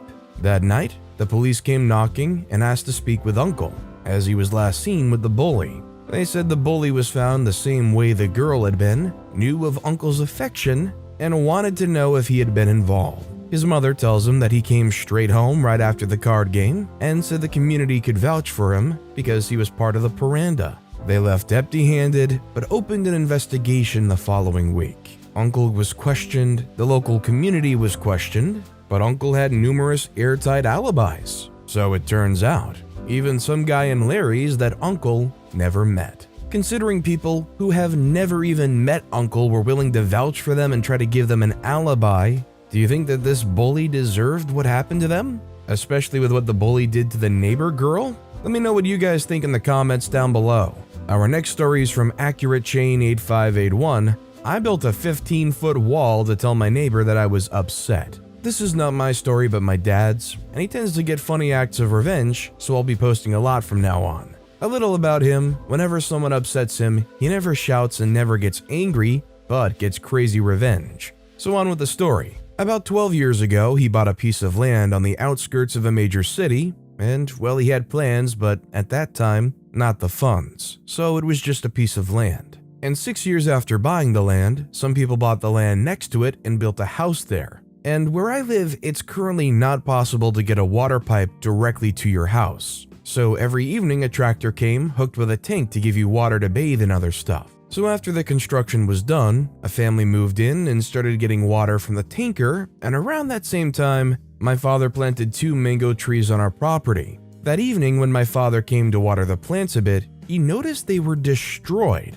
So the next day he confronted the tractor driver to look out for the plants. But the driver only laughed a bit and mumbled something. A few days later, he got more trees, and same as before, they were destroyed. And he again confronted the driver. Same thing happened, and he again got the plants, and the next day they were again destroyed. So after a 4th time of this, he was pissed. The next day, what he did was call a trench digger and made a 4-foot deep trench around his property. And when the driver came with his tractor, he was baffled and was like, "What do I do now?" In the end, he had to go around the whole lane of the house, about 1 kilometer, as the behind area of the properties was currently where he came from to give them water. So after digging the trench, my dad started building the wall. First, the wall was a mere 2 feet, and the neighbors thought it would stop there, but no. The wall then grew to 3 feet, then 5 feet, then 8 feet. They thought it would stop there, but nope. It went up to 11 feet, completely blocking their sunlight and wind.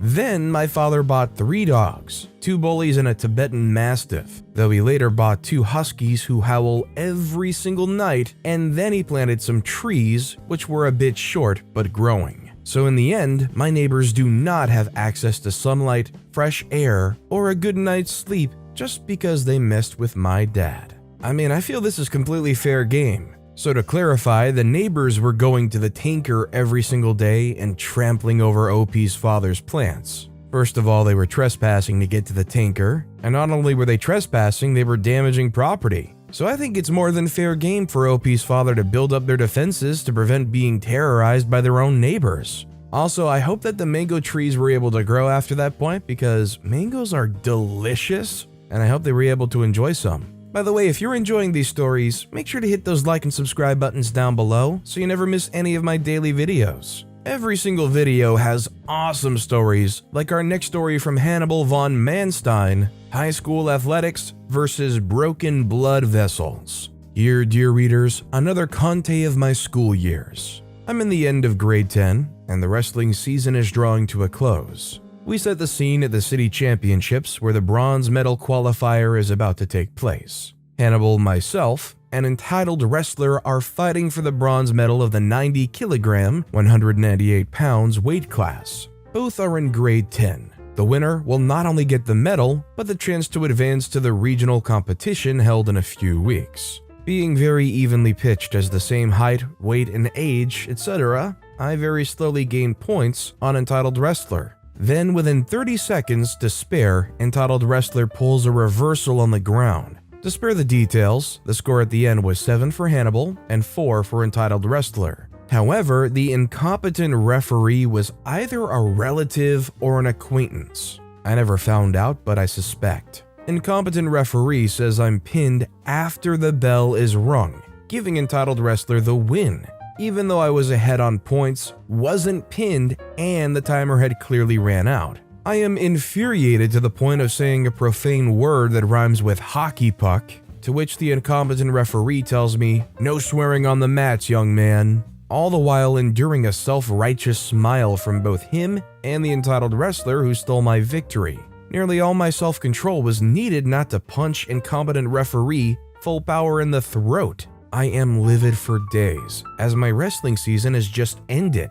I then take the anger and lift weights very seriously from the end of city championships, April, until just before grade 11 season, November. If you've never lifted weights in anger, I highly recommend it. There's nothing quite as soothing as the healing power of hatred.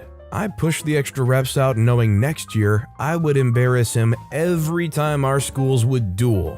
But the gods were even more generous than that, and so our revenge begins. Grade 11 preseason tournament has now started, a pooled tournament where each weight class is split into groups of 5 or 6, and everyone wrestles everyone else. Those who win all the matches get a small medal. It's seen as a warm-up tournament to get used to the ensuing months of high competition.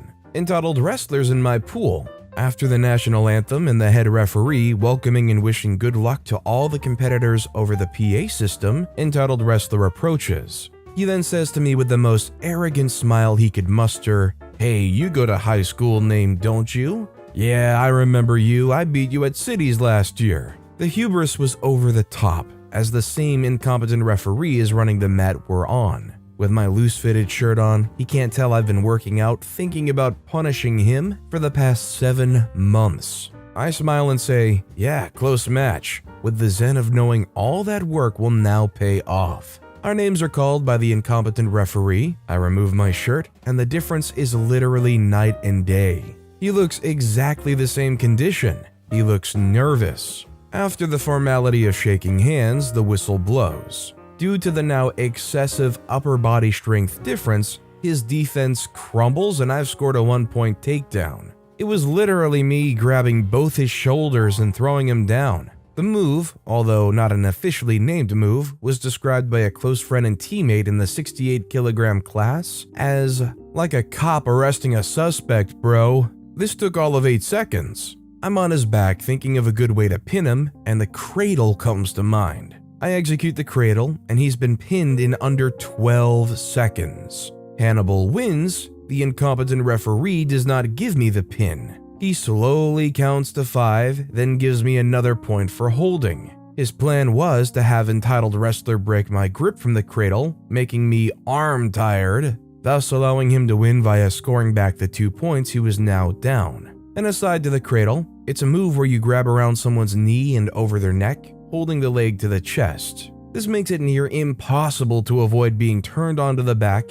and exposes both shoulder blades for a pin. I have the cradle on entitled wrestler, and he's fighting for all he can. The incompetent referee is not going to give me the win. My mind switches gears once I mentally figure out the following. I hate this person, he stole my victory last year, and he's trying that even now. How much can I hurt him? I start squeezing harder and harder, like a boa or python. I squeeze harder when he breathes out so he can never refill his lungs to full capacity. The incompetent referee does nothing, waiting for me to exhaust myself. Entitled wrestler turns red, then blue. I'm suffocating him with all my might. My workouts had taken me to the low end of the strength spectrum for grown men, and he was still an average teenager. A fully legal move is still devastating to the body when done full power, with a massive strength difference for a long time. After a good 50 to 60 seconds of suffocating entitled wrestler into said pretzel formation, I look up at incompetent referee. I show no exertion as I smile at him. He sees that I'm enjoying hurting entitled wrestler as I squeeze even harder, jerking his head and neck visibly. He realizes his politics are no match for my conditioning and quickly ends the match with a pin victory for Hannibal. Aftermath. Entitled wrestler has to be helped off the mats by his school's coach. I've squeezed him so hard and long that I've broken blood vessels in his eyes. He has to sit out the season for the medical. The head referee reprimands incompetent referee and kicks him out of the tournament. He later loses his license to referee matches as he's allowed a kid under his watch to be so badly hurt due to gross incompetence. I continue with the tournament, ending with a 4-1 record, losing only to the kid who was about 6'5". With his reach advantage, he was able to keep me from grabbing around his waist. Yeah, I've got to say, this incompetent referee clearly had a game plan,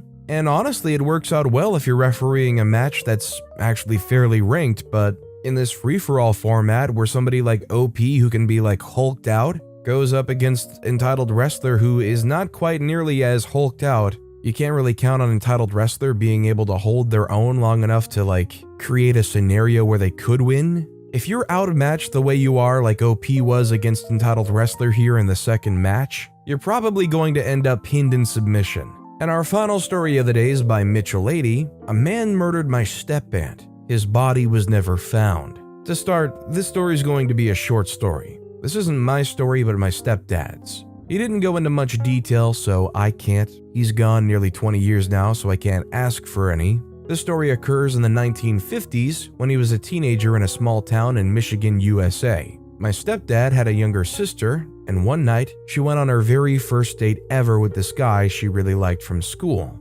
Dad said she was so excited and spent hours getting ready. She never came home. That night, she was assaulted and murdered. The date denied any wrongdoing, and the police didn't charge him, but he was the last person she was with, so everyone assumed they knew what happened. Some of my dad's friends decided to take matters into their own hands. He said he wasn't happy with them, and I believe him, but he knew the lake they dumped his body in. He told us that when he left to go to Nam in '59, there'd been a few attempts to drain the lake, but none has succeeded. Dad was a Native American and said that he thought the spirits didn't want the man's body to be found. This is definitely one of those situations that you come to really appreciate the modern forensics. Nowadays, just being able to get DNA samples and testing, if you have a suspect in hand like that, you're going to be able to find some kind of evidence and you'll be able to directly test it against that suspect. In the 1950s, they just didn't have that kind of technology. And especially nowadays, there's cameras just about everywhere. I mean, a lot of crimes nowadays still go completely unsolved, but compared to the 1950s, it's not even close. Revenge of the Bullied, the Butterfly Effect. The prelude: I was a sweet, nerdy boy when I was a child. I was interested in the science, computers, avionics, and mechanics. I was also slightly on the heavier side, but not so much that it would disqualify me from playing sports with the other kids. In my school, I was generally liked by my peers, so I've never been in physical conflict until that summer. When I was 10, my parents sent me to the summer camp for 2 weeks. This is something I was looking forward to for months. As soon as we arrived at the camp, things had gone sideways pretty quickly. I don't remember what exactly started the bullying, and I have a crap load of repressed memories about that period, but I do remember this one guy in particular. Let's call him Ringleader. I tried to resist the bullying and fight back, but he was 2 to 3 years older, and the difference in sheer physical power was overwhelming. He also got several other boys and girls on his side, so it was impossible for me to mount any kind of effective defense. The fact that the camp supervisors, the adults, knew about this and ignored this entirely did not help either. Keep in mind that this was during the 90s in a post-Soviet country. Cell phones were not a thing back then, so I had no option to contact my parents about what was going on. My mornings at the camp, and I mean every single morning, would start with a ringleader and several other of his craphead friends throwing a bedsheet over me while I was still sleeping and beating me up. They called this the blanket. I never knew who exactly was present, as I was busy trying to cover my head and face from the blows. This would repeat in some shape or form several times over the day. Basically every time the supervisors were not present, and sometimes even in the middle of the night. Some nights, I would wake up basically covered in spit and snot, while ringleader was there laughing with his band. They of course restricted me from using a bathroom to clean myself up, and this was a point of immense entertainment and bragging stories for them. In one instance, I remember the ringleader getting up from his bed during the night, peeing on me while I was asleep, and then waking the whole camp up, telling everyone that I've wet the bed sheets like a little baby. I was even reprimanded by the supervisors, and the nickname Piss Boy stuck for the whole remainder of the heck camp. The ringleader even tried to coax me to give him a hand on one occasion in order for him to stop bullying me. Rest assured, he was not successful. I was defeated, but not broken. After returning from the camp, I told my parents about some of the stuff, but I kept the most hardcore parts to myself. I was too ashamed. My father was an ex-soldier and a senior-ranking intelligence officer/investigator at the time, but even he was unable to do too much about it within the limits of law. When my father tried to confront him, the ringleader's father basically told us to buzz off and, to add insult to injury, blamed the situation on me for being a little wussy. This was done over the freaking intercom in front of their freaking house. He didn't even see us. I don't mean to go into too much detail here, but the fact is that this summer effectively ended my childhood and started a chain of events that would end up with me being the way I am now. The long-term impact? You see, I'm in my mid-20s and I've been diagnosed with borderline antisocial personality disorder. Basically, I'm a sociopath. Apart from other things, this means that I have very little capacity for empathy or any other emotion for that matter. I can on occasion get happy, angry, sad, or even scared, but the stimuli for this have to be pretty strong, and I also have to choose to feel something. I in particular do have a deep distrust towards authorities, hate incompetence and neglectfulness, and do not shy from physical, psychological, or emotional confrontation if I deem it necessary. This personality adjustment is not entirely a bad thing for me either. I'm able to remain entirely composed in high stress or hostile situations, and can also read people extremely well, since my biases and emotions rarely play a role in my assessments. This led me to some pretty interesting career choices over the years, since people with my disposition are pretty rare and valuable in different roles. Contrary to popular belief, sociopaths are not entirely malicious. We don't go out of our way to harm some random person just for poops and giggles because we're bored. We need a darn good reason to do nefarious stuff, but when we have one, we execute flawlessly. Fast forward 10-ish years, I was working as a security guard in one of the more frequented bars in my city. This was not the kind of a security guard that you would imagine guarding a mall or pulling a night shift in an administrative building. We always worked in teams of 2, and instead of badges and uniforms, our standard equipment would consist of civilian clothing, a melee weapon of our choosing, leather gloves, and a concealed firearm, which I fortunately never had to use. We were of course prohibited from drinking in the establishment, even on off-duty hours, but were otherwise required to socialize with the patrons and to generally appear non-threatening. Most of the nights, it would be pretty quiet and mellow, since most of the people knew not to mess around with the staff or other customers, and even appreciated the extra layer of security. On one such a night, I was sitting and chatting with some of our regulars, part of the job, appear normal and non-threatening, when all of a sudden, the ringleader enters the establishment. He didn't recognize me so far, and he also appeared drunk as heck. However, in short time, he started verbally abusing one of our waitresses. In circumstances like these, we employed a one-strike rule. You got one warning from the staff, and if you didn't change your behavior on the spot and permanently, you would be forcefully removed. My colleague, who was a closer and had better overview of the situation, slowly approached the guy and asked him to stop insulting the waitresses. Although I did pay attention, I wanted to distance myself from this situation as much as possible, since I knew that if the ringleader recognized me, the situation would probably escalate rapidly. Suddenly, the ringleader grabbed an empty bottle of beer from the table and hit the colleague over his right elbow, doing some pretty significant damage. He threw the bottle away and ran for it immediately. I quickly checked on my colleague, instructed the staff to call the cops, and then followed the ringleader outside. As soon as I got out, I realized the freaker was completely sober and that he had two other friends outside. They did this on purpose and were trying to provoke a street fight all along. I was unsure if he knew who I was or if he was targeting me on purpose, but I was not 10 years old anymore. I took out my baton and proceeded with the engagement. The freaker even had the balls to call me a wussy and ask for a one-on-one without the baton. It took them 5 seconds to realize that they've made a mistake. They didn't bring any weapons, so as soon as the first one fell to the ground, the ringleader and his remaining friend decided to flee. I was not about to let the ringleader get away with this kind of BS. I caught up to him in less than 100 meters. I did actually only use the necessary force to make him comply to my kind request to come back to the front bar and let the cops sort things out. As we relatively calmly waited for the police to arrive, I realized he indeed did not know who I was. And I was not about to spoil the fun. They arrived like 3 minutes later. They informed me that they were looking for a group of guys provoking fights in this manner over the last month and asked if we wanted to press charges. Of course we did.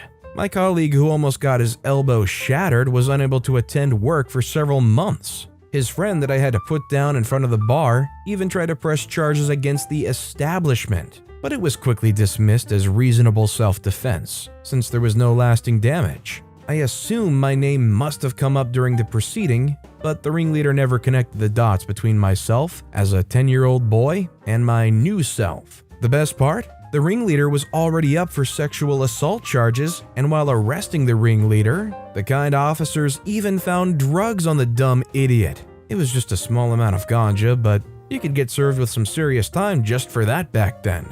Of course, he claimed somebody had planted the drugs. Why would anybody do that to him though? I'll never know. Lots of repressed memories, as I've said. In the end, he was sent to jail for 3 years. Did I mention that my father was an intelligence officer? I believe I did. Well, my father was already dead by this time, but most of his old friends were not. Some still worked with law enforcement. One was overseeing the guards in the jail the ringleader was sent to at the time. I've made sure that my father's friend remembered what happened to me in that summer camp. To put this into context, back at the time, our jails were pretty rough. Several of the people working there were still from the old guard, trained and taught by Soviets. This was certainly not a summer camp. Fast forward 5 years, the reckoning. I was now running security at the establishment, but the company grew a little bit. We now owned the whole building, which consisted of several stories. Some of our duties consisted of making sure that the upper stories were empty during the nights, as the building was still technically accessible to the public because the bar was open 24/7. During the winter months, we've often had homeless people trying to sneak past us and hide within the building, since it could get as low as -30 degrees Celsius during the nights. Even if it put our jobs at risk, we've had an unofficial understanding with the security guys. As far as the homeless people were not littering the place, were not bringing alcohol or raising commotion, and got out before 6 in the morning, we let them sleep and even wash in some of the unused utility rooms. We even sneaked some blankets in. We were not animals, and we realized that these people had nowhere else to go. On one such night, I was checking the floors, making sure that nothing nefarious was going on, when suddenly I hear someone snoring in one of the utility rooms. I knew it was one of the homeless people, but I still needed to check it for damage and alcohol. Upon closer inspection, I found a ringleader sleeping there. He lost a lot of weight from the last time I've seen him and was in overall bad shape. Later I learned that he'd had serious mental and emotional problems because of the treatment he got in prison. Basically, he was bullied heavily by the inmates and the guards did absolutely nothing about it. This led to heavy substance abuse once he got released, eventually getting him into serious debt. And not the nice clean debt towards the banks, I mind you. His parents had to eventually sell the house just to cover it for him. They moved to a small apartment and kicked him out onto the streets. Standing there, I'm thinking about cutting the guy a slack. Thinking he's been through enough already, I turn towards the doors, intent on leaving him be. Then I remember how he freaking peed on me while I was asleep and made it look like I wet the bed. I remember how he and his punks hurt me several times a day for 2 weeks straight. I remember him barring me access from the bathrooms while I was covered in dried snot and spit, and laughing and bragging about it later. I remember him trying to coax a hand out of a 10-year-old boy. I remember his crap of a father blaming me for all that over the intercom. I remember him injuring my colleague 5 years ago just to stir crap up.